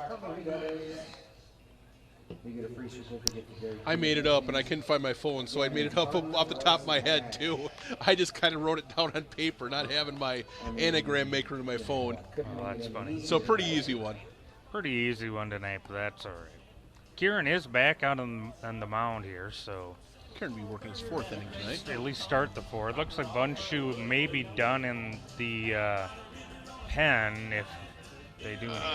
Yes, that is Patrick at. That looks like Patrick at third there. So Patrick is officially in. Pat Ruff is officially in playing third base. Sean said he was coming in last inning to hit and just he'll have him play defense and stay in the game. One of the heroes down in El Rosa, that big home run to dead center field. That was a lot of fun. And he didn't know he hit it out at first either. He didn't. Just kind of threw his hands up. Coming around second base with his hands up. That's a sharply hit. Taggling over, though, and he makes the play for out number 1. Yep, Tegeland lost it for a split second, but just kind of he knew it was hit hard enough to him over there that he didn't panic, recovered, and just made the toss over to first base there for out number 1. Yep, the guys know, if you're second baseman, you know you have another second worth time. It's not quite the rush you have to make over at shortstop. So 1 out. Kieran delivers. That one may have been low, ball 1.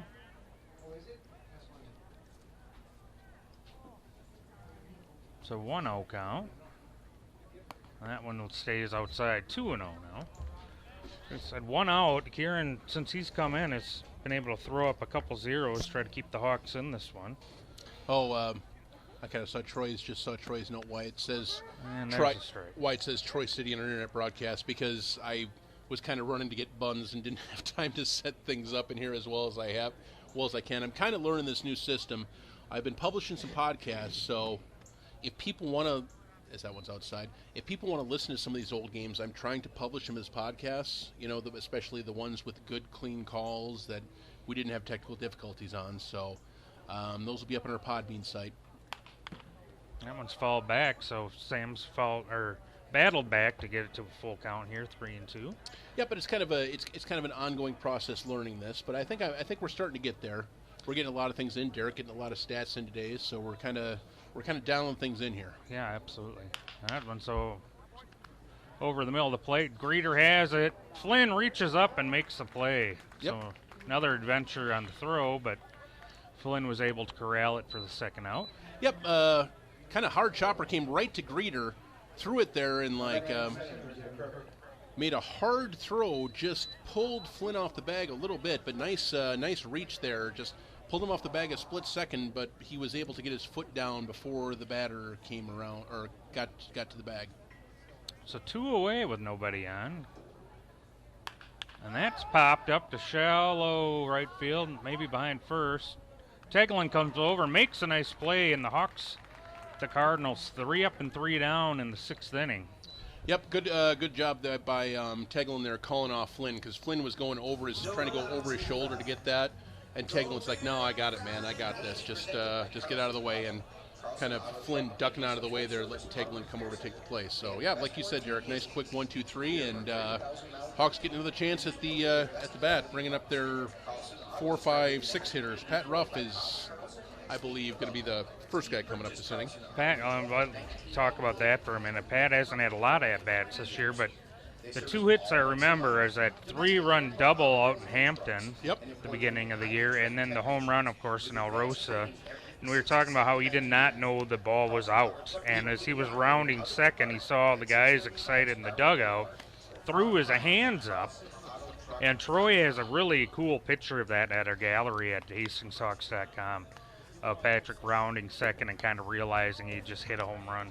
Yep, it was a fun moment for him, and like you say, we won't forget it. I'm sure he'll never forget it. That's probably might be my favorite actual moment of the whole year so far. Was just that. There's been some fun times, winning in Meesville, winning in Northfield and stuff. But just one actual moment or one play, that's probably my favorite of the year. And again, that opened up that whole game too, Derek, because that was still a 0-0 game, or like it's still, I think 0-0 or a 1-0 game at that point, and like it was pretty tight, and that kind of started to break it open a little bit for the Hawks. I believe the Hawks played small ball to get the lead with some bunting, and then like after that, it was 3 long balls to open up a can on New London Spicer. That one's just inside, I believe, for ball 1. And the guys say that kind of opened up a new side of Patrick. He was like having some fun that weekend after that. That's ball back for the boys strike. are like, I've never heard Patrick like go crazy like this. I think that kind of opened him up and like welcomed him officially to the Hawks when that happened. Well, the guys were excited for him, jumping all around, and I'm sure it was just an amazing feeling. Well, any home run like for the team, that was only our 3rd of the year, and of course 2 more in that game, 4 and 5. So check swing there for 1-2 count. Kind of a cavernous field we play in here. Not necessarily a wood bat park for amateur players here. Yeah, quite a bit different than El Rosa, where the center field is only 365. That's hit out to second, a little bit in on Patrick. He'll run it out, though, and gets by him. E4. So an error on the Cardinals, and hustle by Pat Ruff gets the leadoff runner on base for the Hawks here. Error. And like we always say to the youngsters, that's why you run everything out. You never know. That'll bring up the Sandman, Jake Sandquist. As Jesky was saying at one of the games down there we were watching, no, don't run that out. Like, what do you even come up here for? No. That's just... I think a lot of the vets on their team don't allow that kind of stuff. They don't allow guys to, like... And the same thing in Lake City, too, where the guy just turned around and went to the dugout, and the ball went right through... I think it was Benson's wickets out there. That skied straight up a long way. Come on back. Nope. And it's caught for the out right in front of the fence. So 1 away here with Pat Ruff at first base, and that'll bring up Kryn. Yep, didn't quite reach the backstop. It's one of those where you're hoping it got to the overhang portion, but... Yep, that's what I was hoping for. About 6 to 8 more inches. Yep. Don't we all, Bruce? And the pitch here is inside ball 1. Kind of feel like that was pretty close to where Evans watched 4 or 5 pitches called straight. It is. It's where this guy's been working and where he's been effective, and where he's been getting the calls, Derek. Looks in here. That one's over the middle of the plate for a base hit out to left field. So nice to see Evan get another base hit here, and runners are now on first and second with 1 out. Yep, just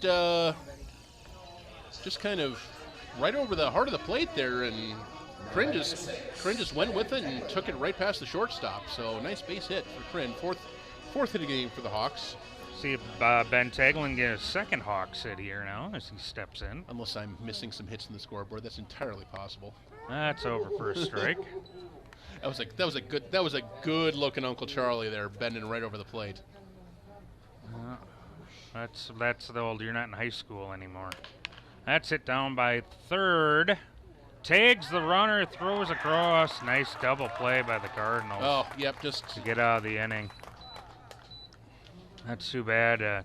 Patrick couldn't hold up enough to stay out of the play and get tagged. And once he was tagged, he had plenty of time to go over and get tagged. Yep, easy play after he got that tag down. Just a good spinning play. That's a risk there because like if you don't have that ball secured and like it gets knocked out of there, then you got all kinds of chaos going on. Then you got the bases loaded and one out. Yeah. Good play there by the third baseman. That is Nelson over there. Just good solid play to finish off that inning.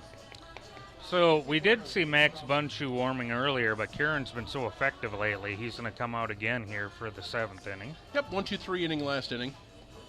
Yeah, not very many pitches last inning, so I know you want to get a few pitchers into the game here, but I want to hold a few back for Sunday, and if he's just going to be this effective, we'll let him run. Yeah, just I think Sean would love to. I think Sean would love to let Sam go all the way if he had it in his arm. You know, if he felt like if his arm felt good and like he was stretched out enough where he's not going to hurt himself. I think Sean would love to have him finish this game and be able to save everybody for Red Wing. So over there, we just saw a picture of the boys at the dugout, and the Bunshoes were holding court there in the middle of the group. So. I love the Bunshoes. They are a colorful duo. But at any rate, here we go. Top of 7 as Kieran delivers. It's down and in ball 1. As you know, Derek, we are all Bunshoe. There's the rumor around the Hawks is we are all Bunshoe. And it ball 1 here and down and in again for ball 2. So 2-0.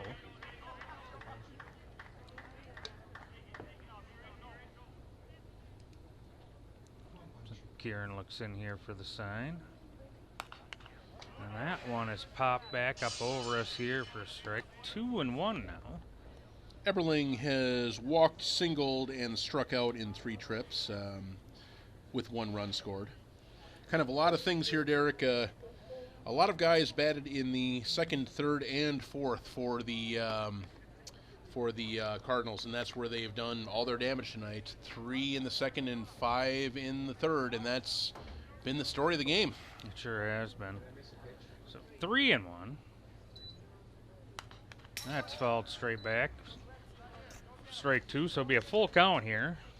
Sam will probably come back again, possibly with the same pitch.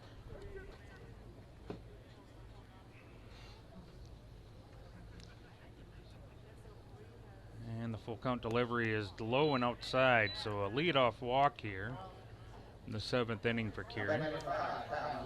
Yeah, just kind of he had him 3-2, and just kind of I think he lost control of that pitch a little bit. That was like a slider that went flat or just kind of got away from him.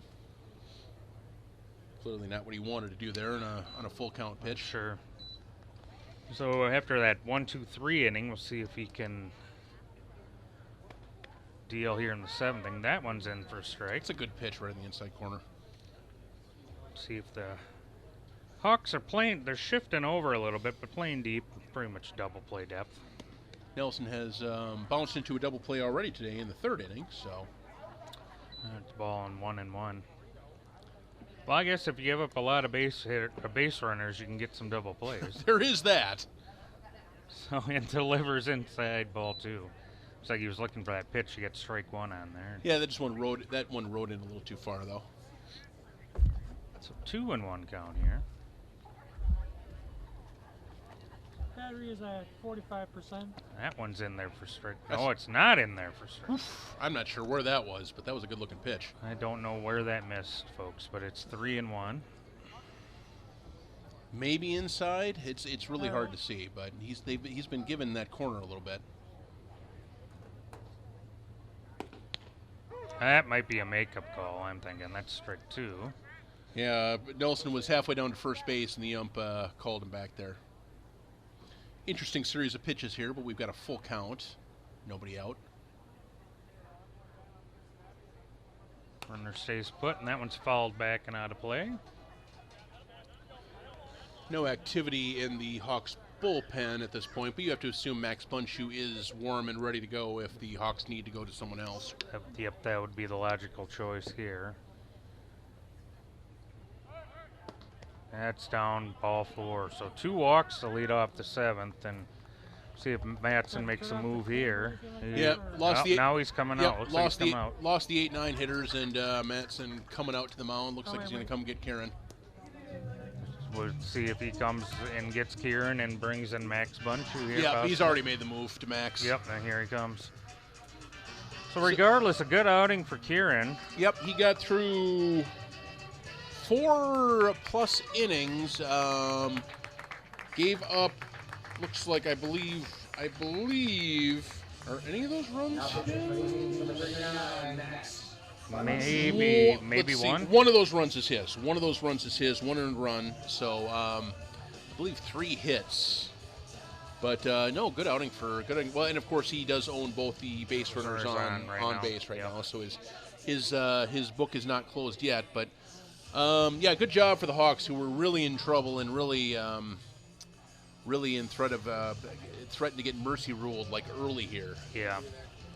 He kept the team in the game as far as not falling behind by 10 or more. So that. Kieran, Derek, 4 innings pitched, 39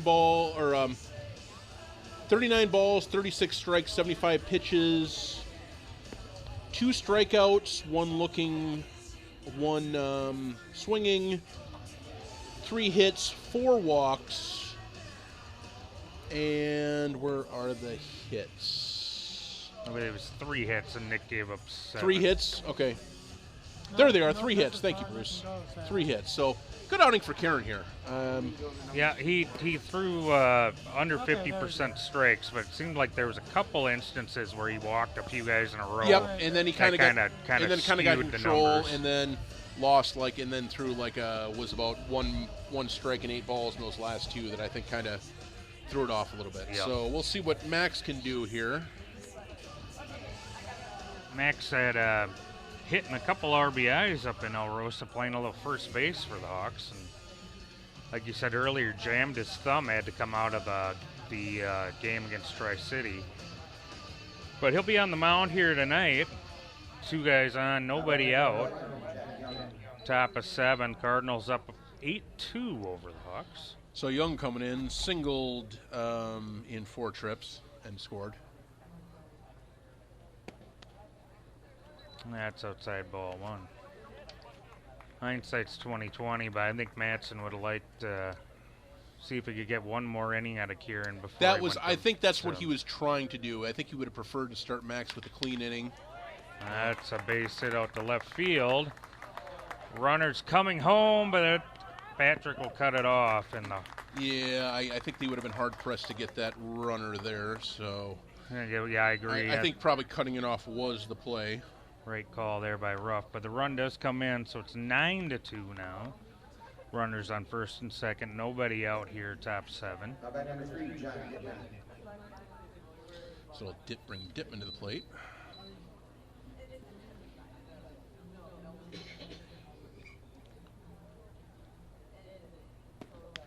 There's a breaker over just high, I guess, for ball 1.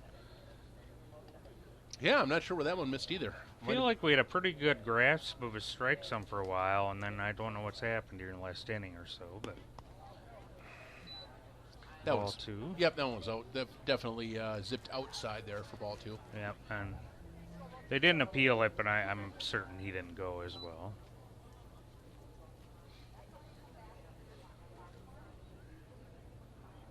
And a delivery from Max there, and just a little bit high, I think. Yeah, he's just 3-0.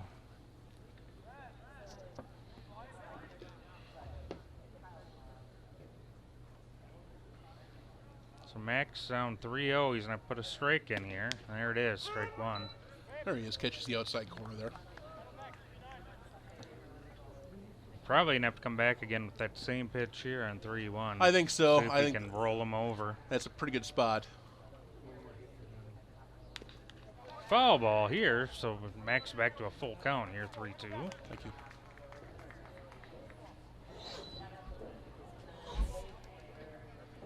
So full count here, nobody out, runners on first and second base. Hawks looking for a ground ball up the middle here. So they turn 2. That's way up high, ball 4. So bases loaded, nobody up. Or nobody out, excuse me. And Now batting 33, Spencer Merle. Yeah, like you say, Derek, that'll bring the dangerous Merle to the plate. 2 base hits tonight. RBI, reach on an error. Yeah, he's always been a pretty solid hitter here, so. Max delivers here, cut and a miss, strike 1. Yeah, had him fooled on that one. He was taking a big cut at that. He was trying to make it 13-2 with that swing. I think so, yeah. Down and away, like breaking ball dipping away from him there a little bit. That one's outside, ball 1.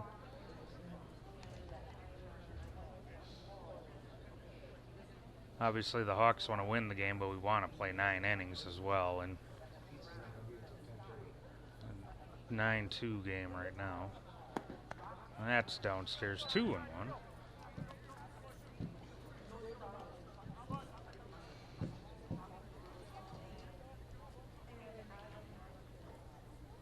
Max looks in here. 2-1 pitch. Swing and a miss. Strike 2, 2-2. Yeah, like you say here, Derek, difficult position because, like I say, you want to get out of this and keep this game going, but you also know you've got a game on Sunday, and you want to hold your best pitchers for that one. Game being what it is, you're down 7 already. Yeah.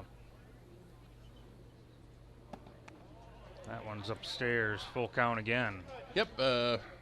Merle kind of took a half cut at that, but held up as that one curveball didn't curve as much as Max wanted it to. And the full count pitch is hit straight back up the middle. That's going to be in for a base hit. 1 run is in. Cardinals will hold the 3rd there, so it's a 10-2 game now. RBI single for Merle. So both of Kieran's runners score. So unfortunately for Samuel, he's going to end up with 3 earned runs, I believe. And still nobody out, bases loaded, so everybody now is Max's responsibility.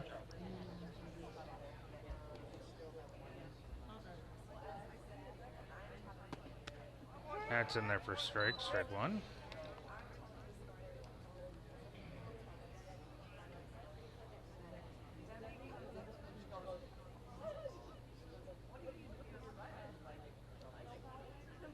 Long look in here by Bunchu in the pitch.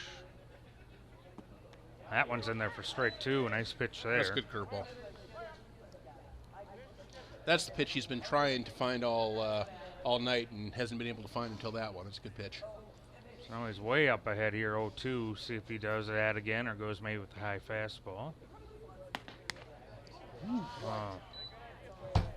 I think this zone's getting a little small. Yeah, I mean that was probably about letter high there. It was right over. It looked like it was right over the plate to me, but like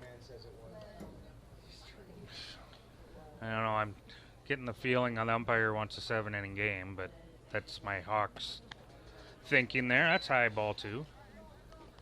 Can't turn it off sometimes. I cut a vein and it's forest green and Vegas gold. Sure. Yeah, understood. At any rate here, 2 balls, 2 strikes. Bases loaded, nobody out. That's low and away, 3-2.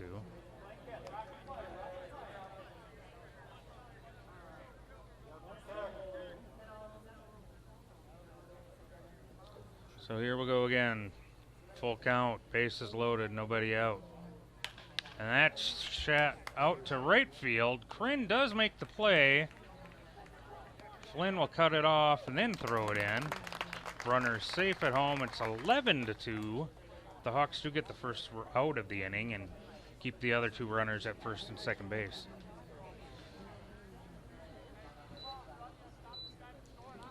You know, for several reasons, we want to play 9 innings. You know, try to get back in and win the game, but also give some of these other guys give some of these guys some at bats and things like that too. Absolutely. Let Sandquist and Teglin play 9 innings of town ball. That's fouled straight back for a strike. Now batting number 14, Social. Again, like no substitutions for Hampton, but they really don't have much. They've only got 2 guys looks like 2 guys on the bench on the sheet that I've got here tonight. So yeah, the manager said he didn't have very many players tonight. So, but I think he's got the right ones. He's got some hitters in here. There's no question about that. That's downstairs for a ball. Hampton struggled in league play a bit, 3-5 on the year. Actually, 8th out of 9 teams, and in the standings. But they've definitely had our number in these 2 games, especially offensively. Yep, they can hit the ball. That's in the first strike. The same pitch that It's could have been a strikeout on mysteriously- the last guy. yeah. I don't know where it was.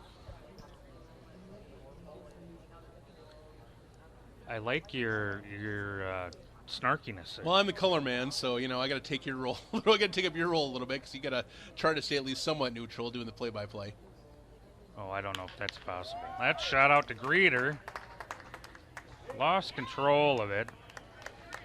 Would probably be an infield single there. I would assume. Yeah, it was a tough He had to play. go into the hole there, yeah. knocked it down. I'm gonna be merciful and roll up a hit. I think that's 17 for 27. So we've got a pinch hitter here, Derek. Josh Sharp. all right. So Hampton, their version of emptying off the bench tonight. Would be Like to one bring of their 2 guys are emptying off the bench. They've got on the bench tonight. That's just a bit outside, I guess, for ball 1.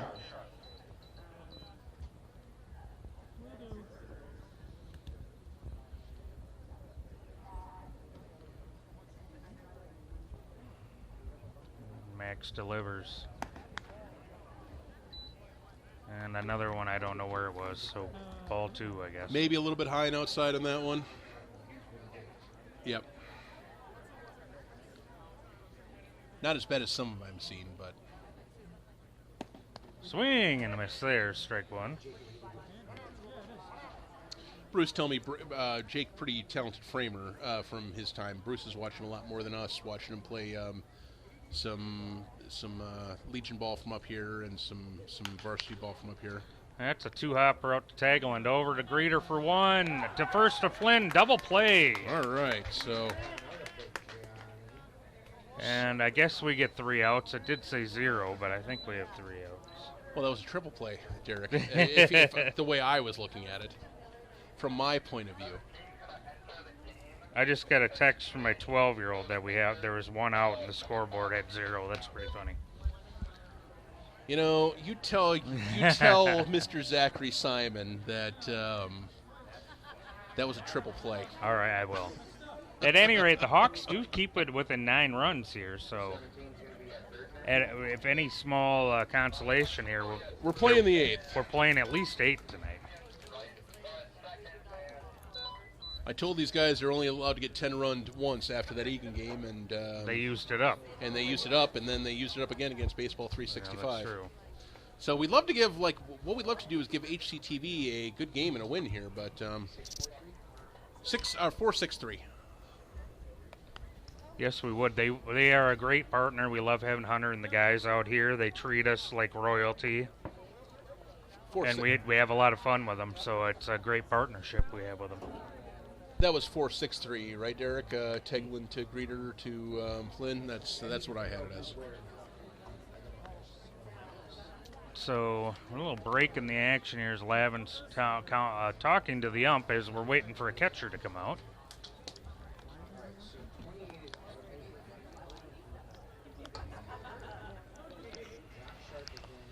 Hawks will have to make quite a comeback here, but they do have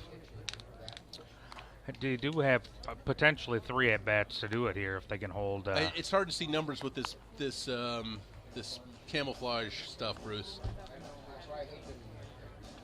So 5 is pitching. So we do have a new pitcher on the mound. That'd be Nelson if it's 5, Bruce. 11 should be in center. I think something changed at right and something changed at third. That's the thing with these uniforms. It's really hard to tell.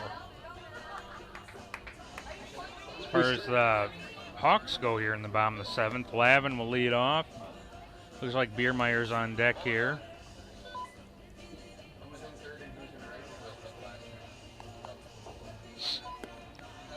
As we're still waiting here for the inning to start.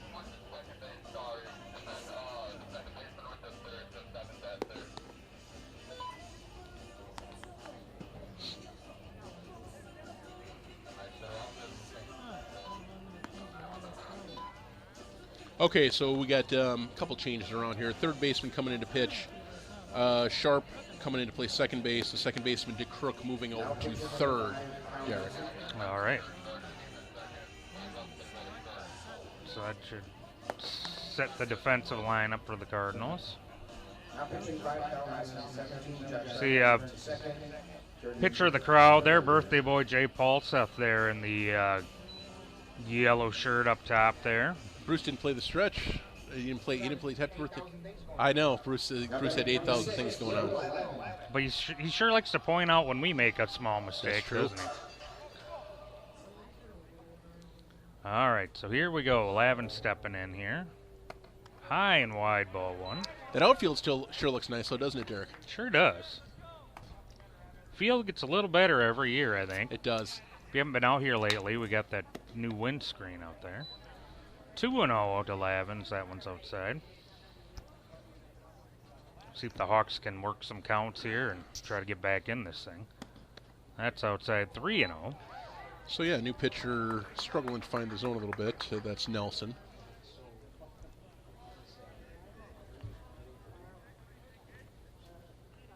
And the pitch here is over for a strike, 3-1. Yep, right down Broadway on the 3-0 count. Taking all the way down 9 here. Yep, absolutely. That's fouled back by Will, so he's got a full count here now to start the bottom of the 7th inning.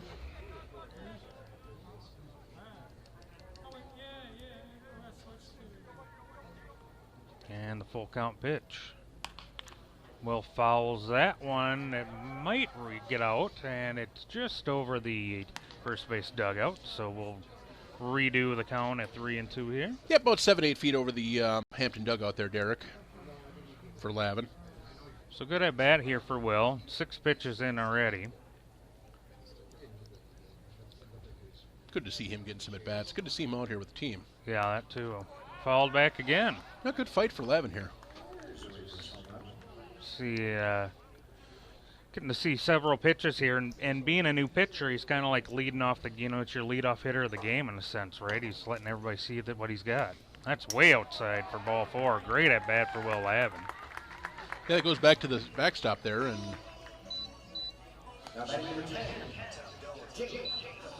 so Biermeyer will come up here with nobody out, 1 on. Welvin reaches base for the first time this year. He was 0 for 2 before that.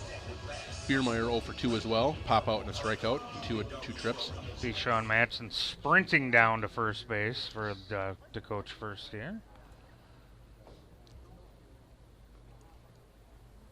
First pitch to Biermeyer's upstairs for ball 1. He played a little bit there in our last road game, I think, Bruce. And 1-0 pitch is happening outside ball 2.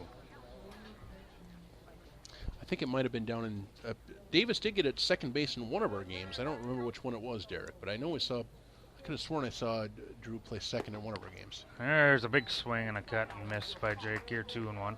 Well, Drew, most of the years growing up played a lot of middle infield, and then in high school he decided to switch to outfield. It was a little better spot for him and for the team at the time. That's up and away ball 3, 3-1. So Nelson kind of struggling to find the zone here. Big lead for Hampton here. They're just kind of trying to get through the rest of this game. That's up ball 4. So 2 on, nobody out. Hawks trying to make a rally here with Isaac Flynn coming to the plate. So Flynn with a couple guys on base. I'd like to see the Hawks make some noise here, at least make this game respectable, make it a little more interesting. It'd be good, and getting guys experience here. Try to see if we can. And we do definitely have Davis stepping into the on-deck circle here. He will hit for Greeter. Yep. First pitch to Flynn is in there for a strike. Yep, curveball just kind of dips down there on that inside corner. Flinner 1 for 3, led off the game with a single, and then retired on a pop out or a bounce out and a pop out. That one's fouled, chopped back and against the fence here for strike 2. So, yeah, Nelson finding the zone a little bit after losing his first 2 men to walks.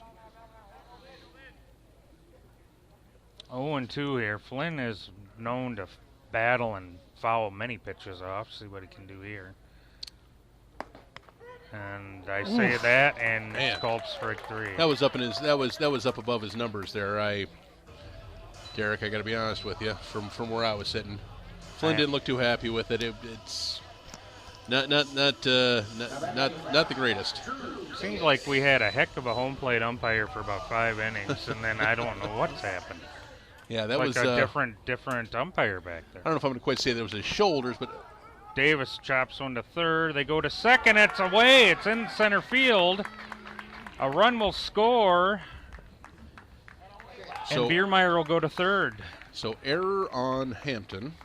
Which I would believe was on the throw there from the third baseman. Run for Hastings. Cuts the lead to 11-3 with Jeske coming up. Runners, 2 fast runners on the corner. So after Flynn strikes out looking, Davis reaches on an error. If we were not down 8 runs, I think you'd see him go here. Yeah, but down 8, I doubt it. There's a strike to Ski.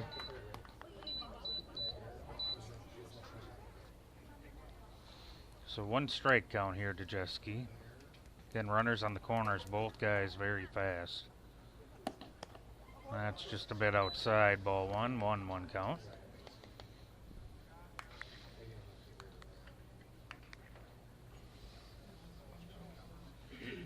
Should be 11-4 with 0 outs here, just for the record. That's in there for a strike, strike 2.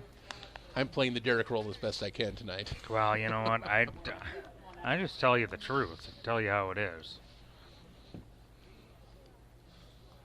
1-2 to Jeske. Davis goes, that's way high. Safe at second, and Biermeyer comes home on the play. So double steal pulled off by the Hawks there. Steal at second and a delayed steal going home. And the Hawks close the gap to 11-4. And Davis still at second base here. Jeske still at the plate. And Biermeyer with 2-2 count. And he chops that one over the pitcher's head. Shortstop is able to get there for the out. Good running play by the shortstop, and good reach by the first baseman to get Jeske there. So need a little more pace on it to get it through the infield there. But Ruff will come up now with Davis over at third base. Hawks have scored 2 in the inning. Got within 11-4 now. It's 2 in the inning? You're right, Derek. Sorry. Ruff will take strike 1 there. Suppose I could give us our runs, for crying out loud. I've given them all theirs. You're right, Derek. It's not as easy as it looks. You know what? The first thing I have to do when I get out of here is apologize to Ryan Hansen. Well, you know what? He's not doing audio and trying to do a scorebook on top of it either. But anyhow, 1-1 here to Patrick. That's upstairs ball 2.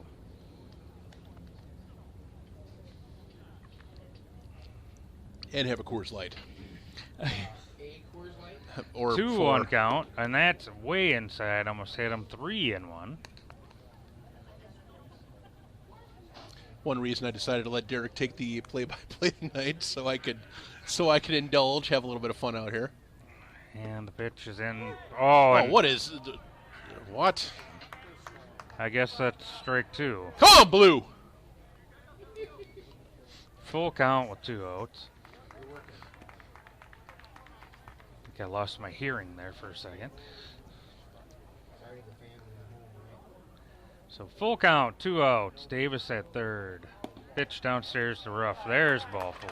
See, I got him that walk. Or ball 5, as Johnny and I think. But I'll put runners on the corners for Sandquist, who's got a little pop in his bat.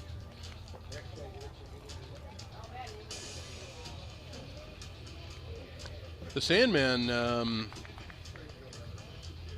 coming up tonight. 0 for 3 on the evening.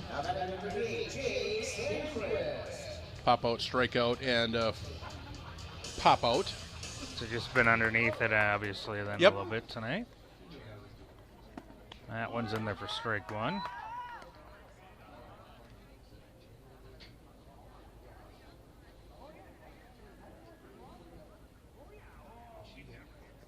That got through the catcher to the backstop, Davis rolled up it, and Davis is in. Davis doesn't take Davis long to get home. Sure doesn't. Patrick, it does go down to second as well, and it's an 11-5 game. Hawks somehow have more runs than hits now. I messed up on that, or is that? Yeah, I think that's right. 3 walks and an error this inning, Derek. Well, Not a single hit for that. Kind of what we were doing earlier here. Nice shot foul there by Sandquist. Hit quite a ways back. As a shirt I own will tell you, Derek, walks will haunt. What's that, 2-2 count? Is it 2-2? Derek seems to think it's 2-2.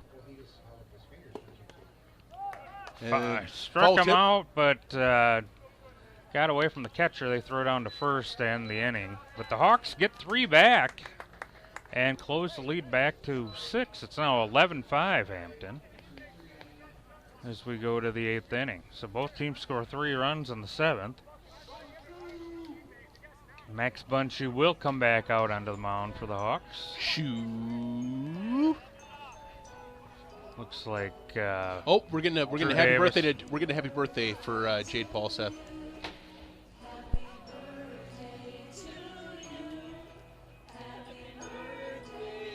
Dear Jade Paulseth, Hank Sr. Happy birthday to you.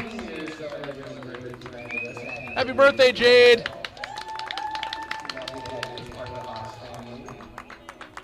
That's right, we are a family, win or lose. Have I think a lot of us, some of us have been friends for a long time from school, but a lot of us are met through the organization and have become a family. Close to your birthday, isn't it, Derek? No, not really. Yeah, it's a week or so away. You're going to be an old man. You're going to be as old as me in 12 days or something like that. I'm trying not to think of that. And my nephew, of course, turning 14 tomorrow, for crying out loud, Derek. What is happening to this world? I don't know. That's ridiculous. Kyle is, I'm sure, probably not listening, but if he is, happy birthday, buddy. Turning 14 tomorrow. That's insanity. What's that? Jade's birthday, too? Jay Nordine's. Jay Nordine's birthday is tomorrow? Well, happy birthday to Jay, yeah. Jaden's birthday today. Now, he's 28 on Facebook, so I think he's like 16, but on Facebook he's 28, so I'm a little confused. But happy birthday to Jaden as well. Great. Jaden Nordine's another great Nordine kid. I can't remember being 16, nor can I remember being 28, so there's for different reasons. I can remember kind of being 28. I can kind of remember being 16, and I kind of can't remember being 28 last. But it's a slightly different reason, Derek. It's probably because we were roommates when we were 28, probably. So here we go, top of 8 here. Hampton up 11-5. Max out here for his second inning of work. That's a shot out to right, but nobody's going to reach that. Yeah, it's just dumped into shallow right, and that's going to be at least 2 bases. Yeah, just a little looper out there for de Crook there. Just kind of cracked it right in the right spot down that right field line and kind of rolled into foul territory.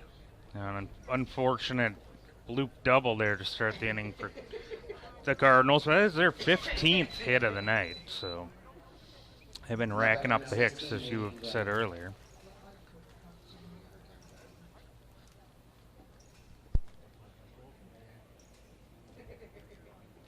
And the pitch. Strike 1. Max gets ahead of him here. Derek, can we switch spots tomorrow, next time? I don't like this spot anymore. I told you, it's difficult to be over there in between everybody. That's in their nice pitch. That is a nice curveball from Max Bunchu. You try to be professional, and Bruce just will not leave you alone, right? I know what you mean. 0-2 count. Way outside ball 1. I'll tell you one thing tonight, Bruce, that we've not had. Every ball that's been hit to second base has been called second base. Every ball that's been hit to shortstop has been called shortstop by this young man over here. We did have a ball hit to right field. just outside there, ball 2. Yeah, Jake tried to frame that, but that was, I think, a little bit too far off the plate. Yeah. Max is taking a look out to center field there for a minute, though. Composing himself as he delivers this 2-2 pitch. Pretty close to the same spot there. Yeah, I think. Full count. Just a little bit too far outside. Just a little bit too far outside based on where Jake's glove was. Yeah, I agree with those 2 pitches. It's some other ones that we haven't understood where they've been, but full count here. That's down, ball 4. So nobody out, and again Hampton with runners on first and second. It feels like it's been this way all night. Yeah, like they have had a just kind of like a camp out on the base pass tonight. I don't know how many men have been on, but it's a lot. There's a lot of marking in the my scorebook over here tonight, Derek. That's indeed big swing and a miss there for strike 1. Obviously, when you have 11 runs and 15 hits, that's going to be the case. Yeah, it's been a lot of hits and a lot of walks and too many errors by the Hawks tonight. That's in there for another strike. Another good curveball by Bunchu there. He's been pitching a little bit better as his outing's been going along. Again, got to 0-2 on the last guy with that nice curveball, but wasn't able to close out the at-bat. And 2-strike pitch way outside. I don't want to be nibbling too much. Just go trust your stuff and go after people a little bit here too. Good block by Jake out there to get all the way out there to stop anybody from advancing on that play. 1 and 2, 2 on, nobody out. That one is just upstairs, I guess. Come on. 2 and 2. Come on, man. It's another. It was a little bit high. Maybe it was maybe a little bit above the letters. Pretty close play. Pretty close pitch though. So 2 and 2 here. That's outside 3-2. 3-2. He is aiming a little bit. I've kind of heard that from my right, and you're right, Derek. Or, Bruce, Yeah, well, Bruce and Hunter. he gets ahead 3-2 and he's trying to throw the perfect pitch. But there was the perfect pitch for the first out of the inning. Painted the outside corner on that one to Nelson to get him. So 1 out. Runners on first and second.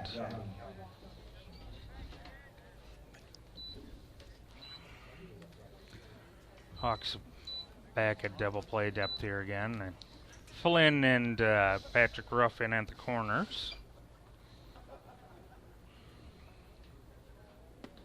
Nice off speed in there for strike 1. Yeah, breaking ball. When it's working, it's working. That's for sure. That's a 12-6 that Max has got going.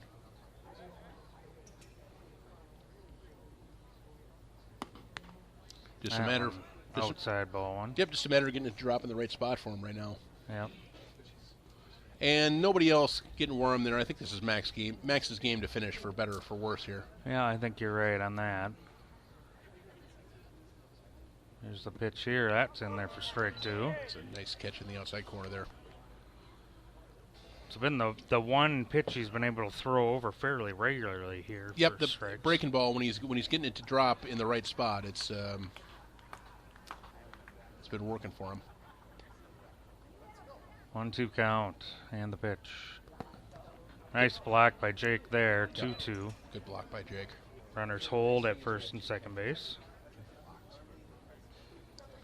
Yeah, Jake showing some good lateral movement behind the plate here. It's nice to have with Hank having to play all our games behind the plate. Nice to have somebody else take the game away from him. Yeah, it's a good thing for the Hawks to have, absolutely. Just a bit high, I think. A little bit high there. A little bit high. Young just checked his swing, but was able to hold up. So it'll be a full count again here with 1 out. See if Shu drops that deuce over the play here. And that's fouled back and out of play, so we'll do it again. Yep, Bunchy throwing all those curveballs. I don't think he has a big fastball to try to blow by him here. You know, I don't think that's Max's game. Max's game is trying to work and locate. He doesn't have that, like 85 where he can just kind of crank up and throw by somebody. Mixes and matches pretty well, yep. And that's outside, so ball 4 with 1 out, and they're loaded up. Yep, after a double to lead off the inning, 2 walks mixed around a strikeout to load the bags for Dittman. A little surprising, up 11-5. They're not just going out there and swinging, but error, reach on an error walk, single walk for Dittman tonight, so reached 4 times. Hasn't scored yet, amazingly. It's all the middle of the lineup that's been doing all the scoring. It's, but again, like I say, it was kind of 2 innings. The middle and bottom of the lineup has pretty much put up all the Cardinals runs tonight.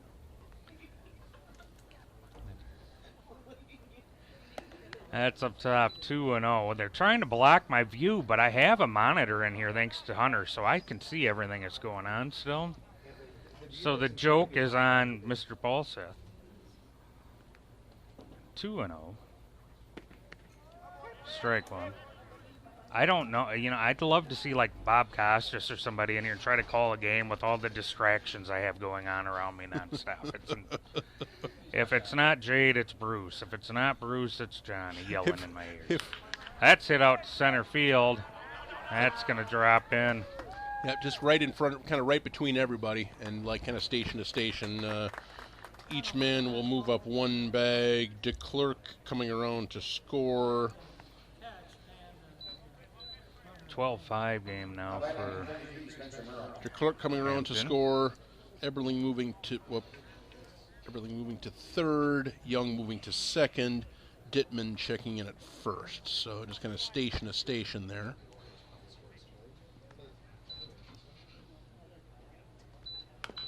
That's fouled off down by the Hawks dugout. Bunch who makes that play over by the dugout. There's 1 strike here.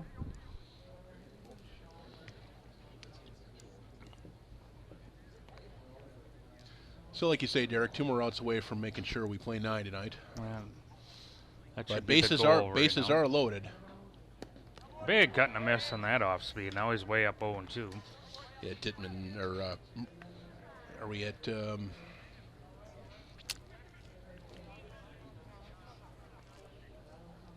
We're back to Merle now, excuse me. Merle now. Frustrated with himself for swinging at that pitch. So 0-2 count. Or missing that pitch, rather.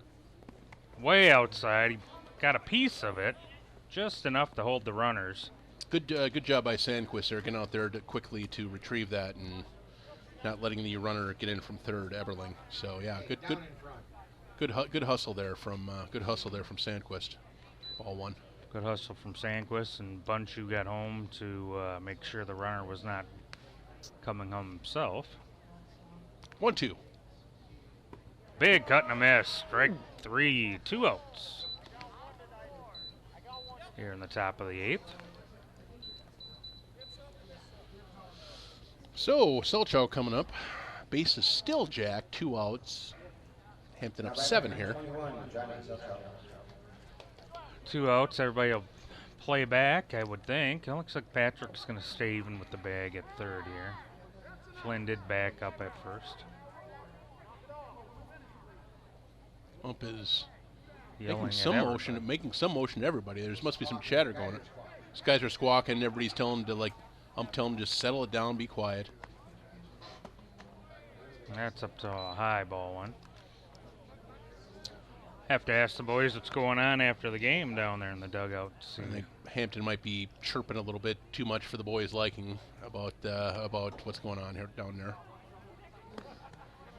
Oh, that's downstairs. Ball 2. 2-0.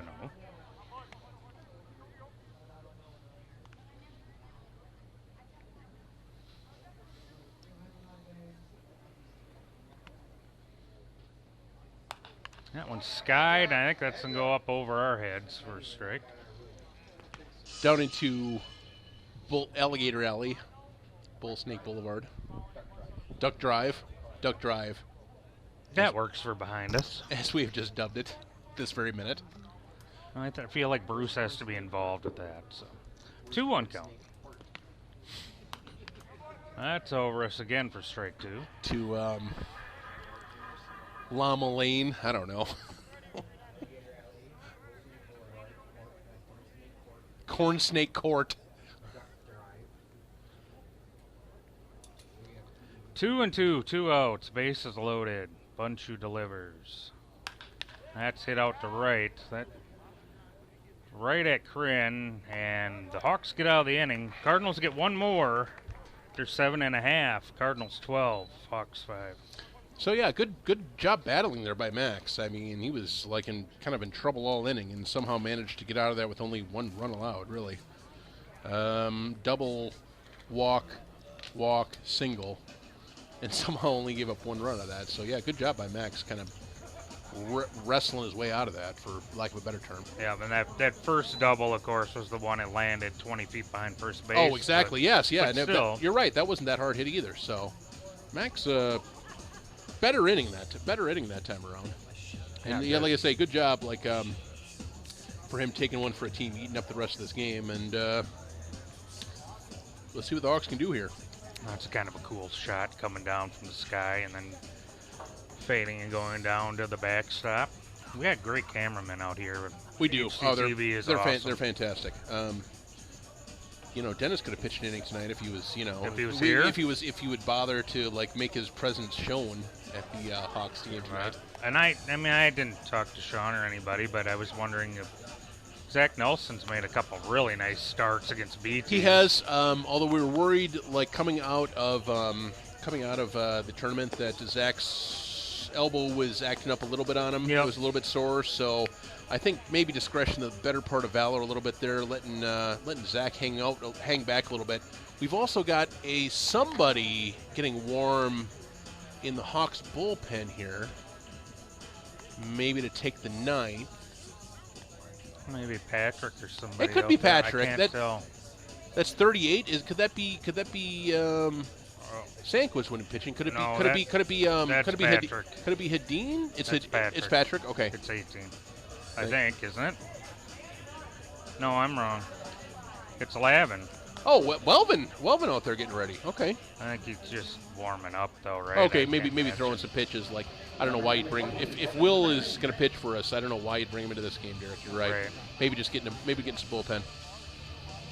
At any rate, here we'll go to the bottom of the 8th, and Kryn will lead off. That's fisted out to left, shallow left. Left fielder's in for a quick first out of the bottom of the 8th inning. And bring up Ben Tegland, who has had a nice night tonight at the plate for the Hawks. Yeah, that 2-run single to drive in 2 of the Hawks' runs in the 4th inning. Also walked and kind of grounded into that unfortunate double play to end the 6th inning. Strike right there, 0-1 count. But he's had good at-bats every time, even if it haven't been hits. Yeah, the like I say, the double play, just great play by the third baseman there to get that tag out on rough and throw across. That one is through for a base hit. Benny is on base again for the Hawks, so nice first start for him. Yep, good base knock. Good to have some of these guys here that can, contribute. It's good to see. Even though we're down 7, I just keep feeling like the team's building more and more depth as we It is. go. It is. Like I say, just kind of things. Nick just had a tough time in the mound tonight, and things just got out of hand for the Hawks early. And it's been trying to fight uphill ever since. Just kind of didn't have his stuff tonight, and they Hampton was kind of teeing up on him, Derek. Yep, and got behind early 8-0. Almost hit well there. He had to get out of the way. Ball 1.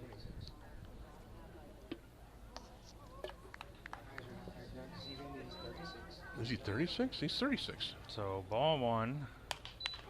Will pops that one straight up. Looks like the third baseman's underneath it, and there's 2 outs. Bruce over here trying to confuse me. Well, Bruce is never wrong. 26-36 is kind of like saying left or right or left. Well, he's 36. Yeah. At any rate, runner on first is Ben Tegland. 2 outs, and Jake Biermeyer at the plate. Anybody watching this on YouTube, 2 outs, thank you, Derek. Be sure to text Bruce Karnick and let him know that Will Lavin is number 36. Jake hits the first pitch to shallow right. Second baseman's got great range. He's over there Yeah. at blind to make the play. That's a good play. That's a good play arrangement over there. So we will play to 9 tonight, but the Hawks trail 12-5 as we go to the 9th inning. We'll see if Max comes out here. Who's coming in to pitch?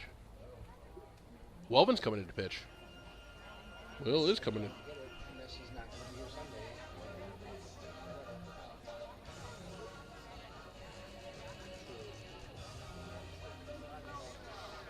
So it looks like Will will come in for an inning of pitch here, the 9th inning.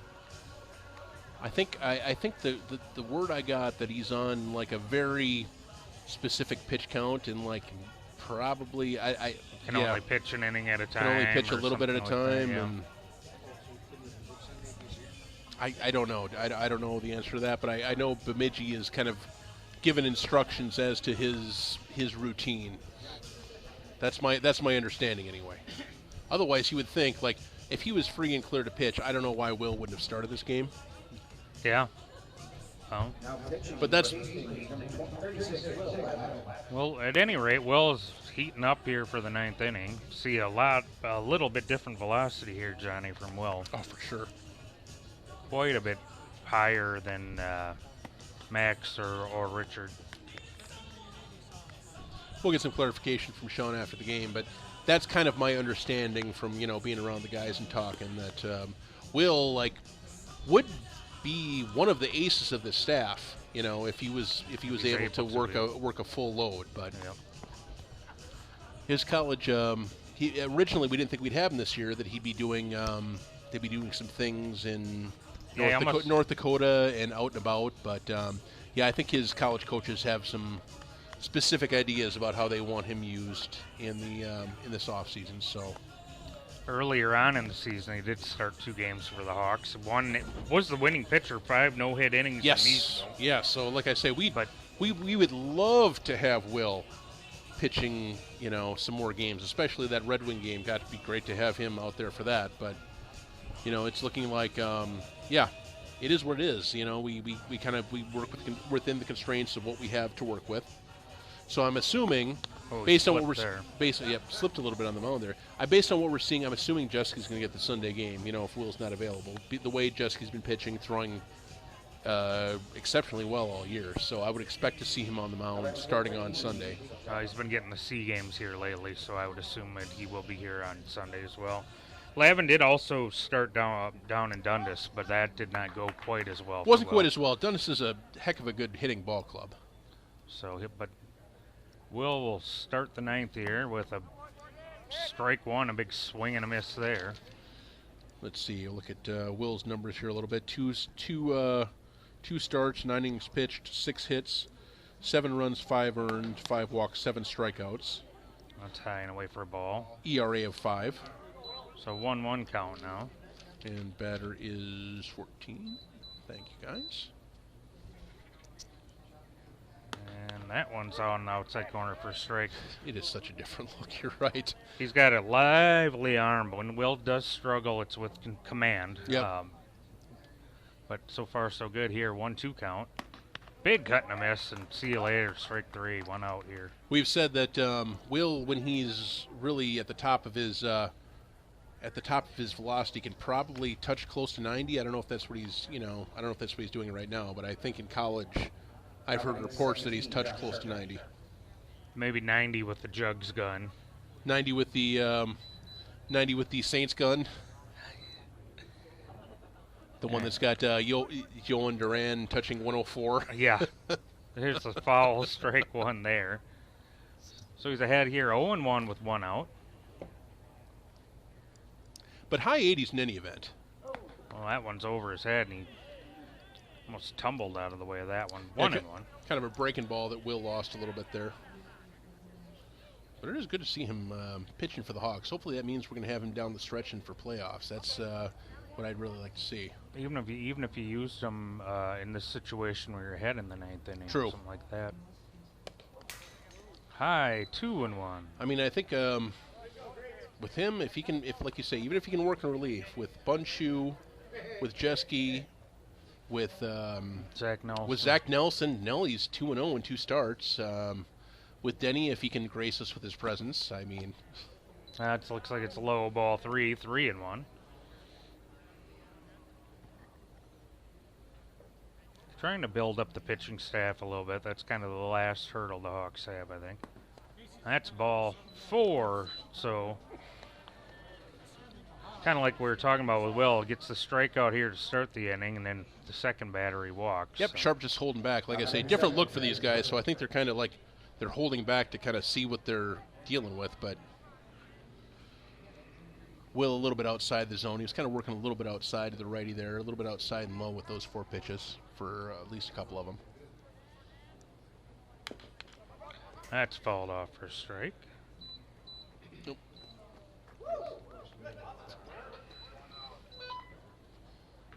So 0-1 here, 1 out.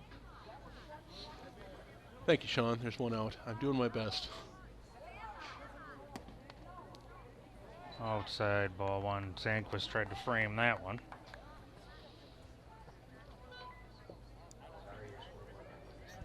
I'm trying.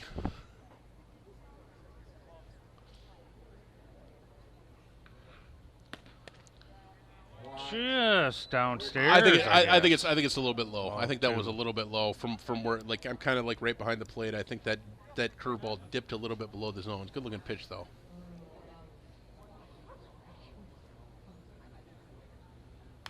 Comes back with the heat, fouled back, 2-2 count.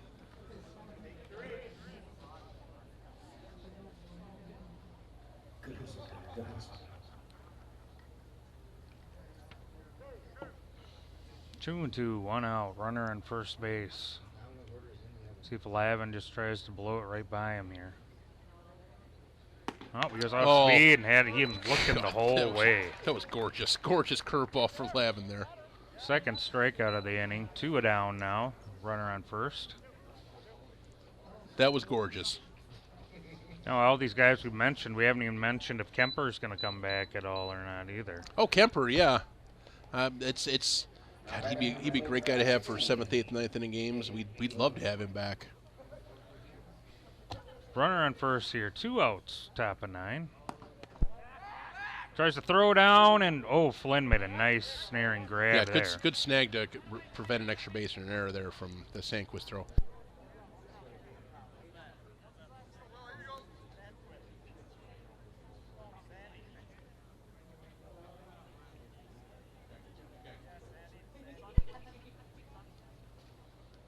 Lavin looks in here. Just outside, ball 2. 2-0 count.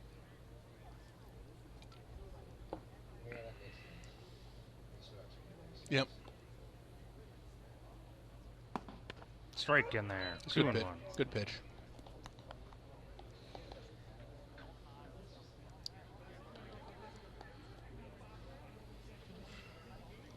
I'd like to see Will just kind of rear back and see if somebody can do anything with it. High there, though, 3-1.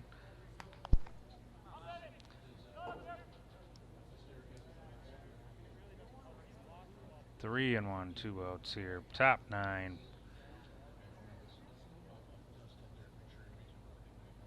And that's inside, ball 4. So 2 on with 2 out. So yeah, 2 strikeouts and 2 walks for Will here. Like I say, not surprising considering like his stuff and that he hasn't pitched for a while. That's true. He could be a little rusty as well. And I think that's the kind of the scouting report on him from Bemidji is like when he was putting the ball over the plate, he was effective, but control was the issue for him. It's been what it has been for the Hawks as well. There's strike 1 there, though. I mean, when he could put that pitch on the corner there, I don't know what anybody's supposed to do with that. If they're lucky, they ground out to second base. Exactly.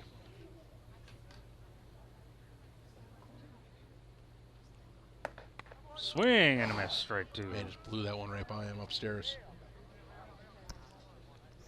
I would tell him to go back to same pitch as they were chanting in El Rosa, same pitch, same pitch. See if he does it right here. He does, but it's too high, ball 1. Yep, a little bit too high, and Nelson's able to pull back on it. So when you got such a nice arm, sometimes you just want to throw it a little too hard, overthrow it.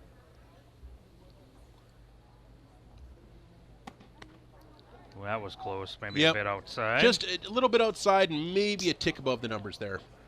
2-2 count.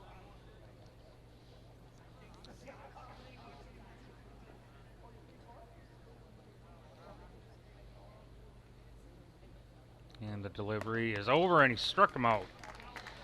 So Lavin strikes out 3 in the inning, puts up a 0 in the top of the 9th. Hawks need 7 to tie as we go to the bottom of the 9th inning. It's 12-5. Yep, just Will, like, kind of showing his stuff there. 2 walks and 3 strikeouts, just like, you know, bringing it, rearing back and bringing it, man. So, yeah, it's good to see him back out there again. He could be definitely an extremely useful piece for the Hawks down the stretch, especially going into the playoffs if he's available. Well, yeah, there's nothing wrong with him coming in the 9th inning of a game in the lead, too. So maybe that'll be the role we'll see him in the next few weeks with the Hawks. If Will's able to be around, maybe he will be our closer. So like you say, Derek, we get through 9, like especially after those that 3 and that 5 in the second and third. Like, good job from the Hawks battling back after that. Like, been an even game after that point, but you know, that's a heck of a hole to, you know, dig yourself out of.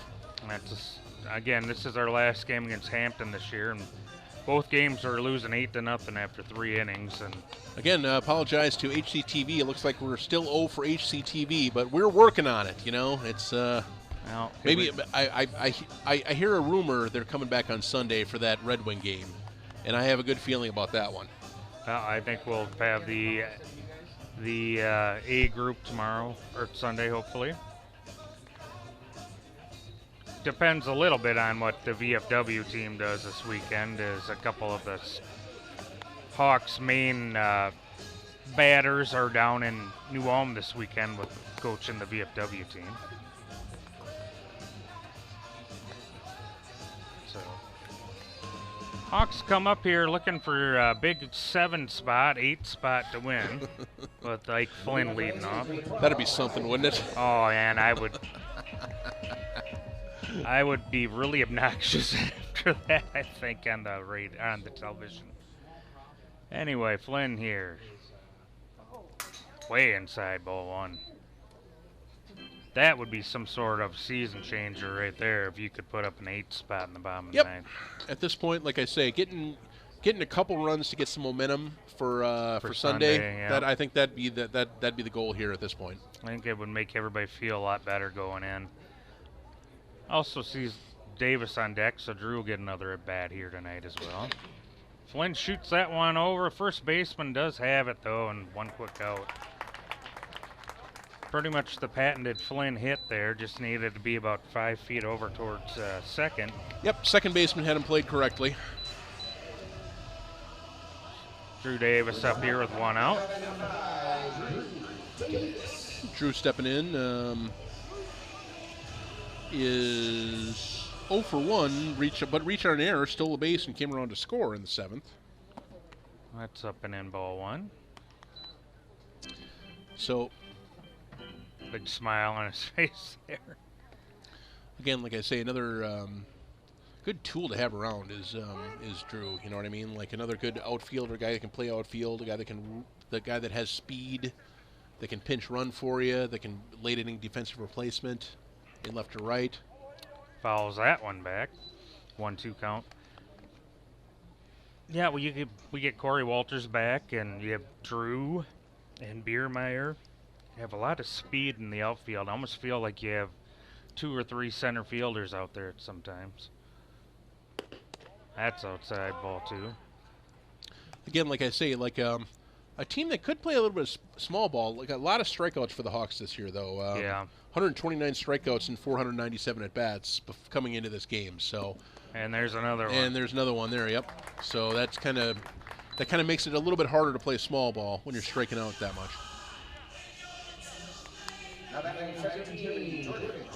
Ski coming up. 1 for 4 on the night with a run scored.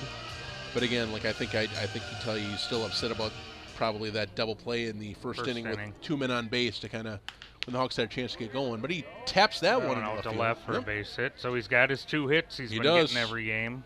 Sure does. And Patrick Ruff will come out. Before the game, Derek, I went down to the dugout to be sure, and I told the guys, if they're going to hit a home run tonight, be sure to point for the camera since they're on TV. So there you go. We'll see if Patrick makes a motion towards left or right field. Cutting there, strike one. Well, down 7, you might as well give it a ride at least on the first pitch. Now they're cutting a miss there. He was late on. Looked like he was fooled by the off speed there. Yep, a little bit behind that breaking ball or change up. If he would reach, Sandquist would be up next. That's low and away, ball 1. Hawks are down to their last strike of the night, though. 1-2 count. Jeske over at first, isn't going anywhere. And that's the ball game, folks. Patrick looks at strike 3 there, and the Hampton Cardinals are victorious 12-5 tonight here from Betts Park here in Hastings. Just too much to overcome in those first 3 innings.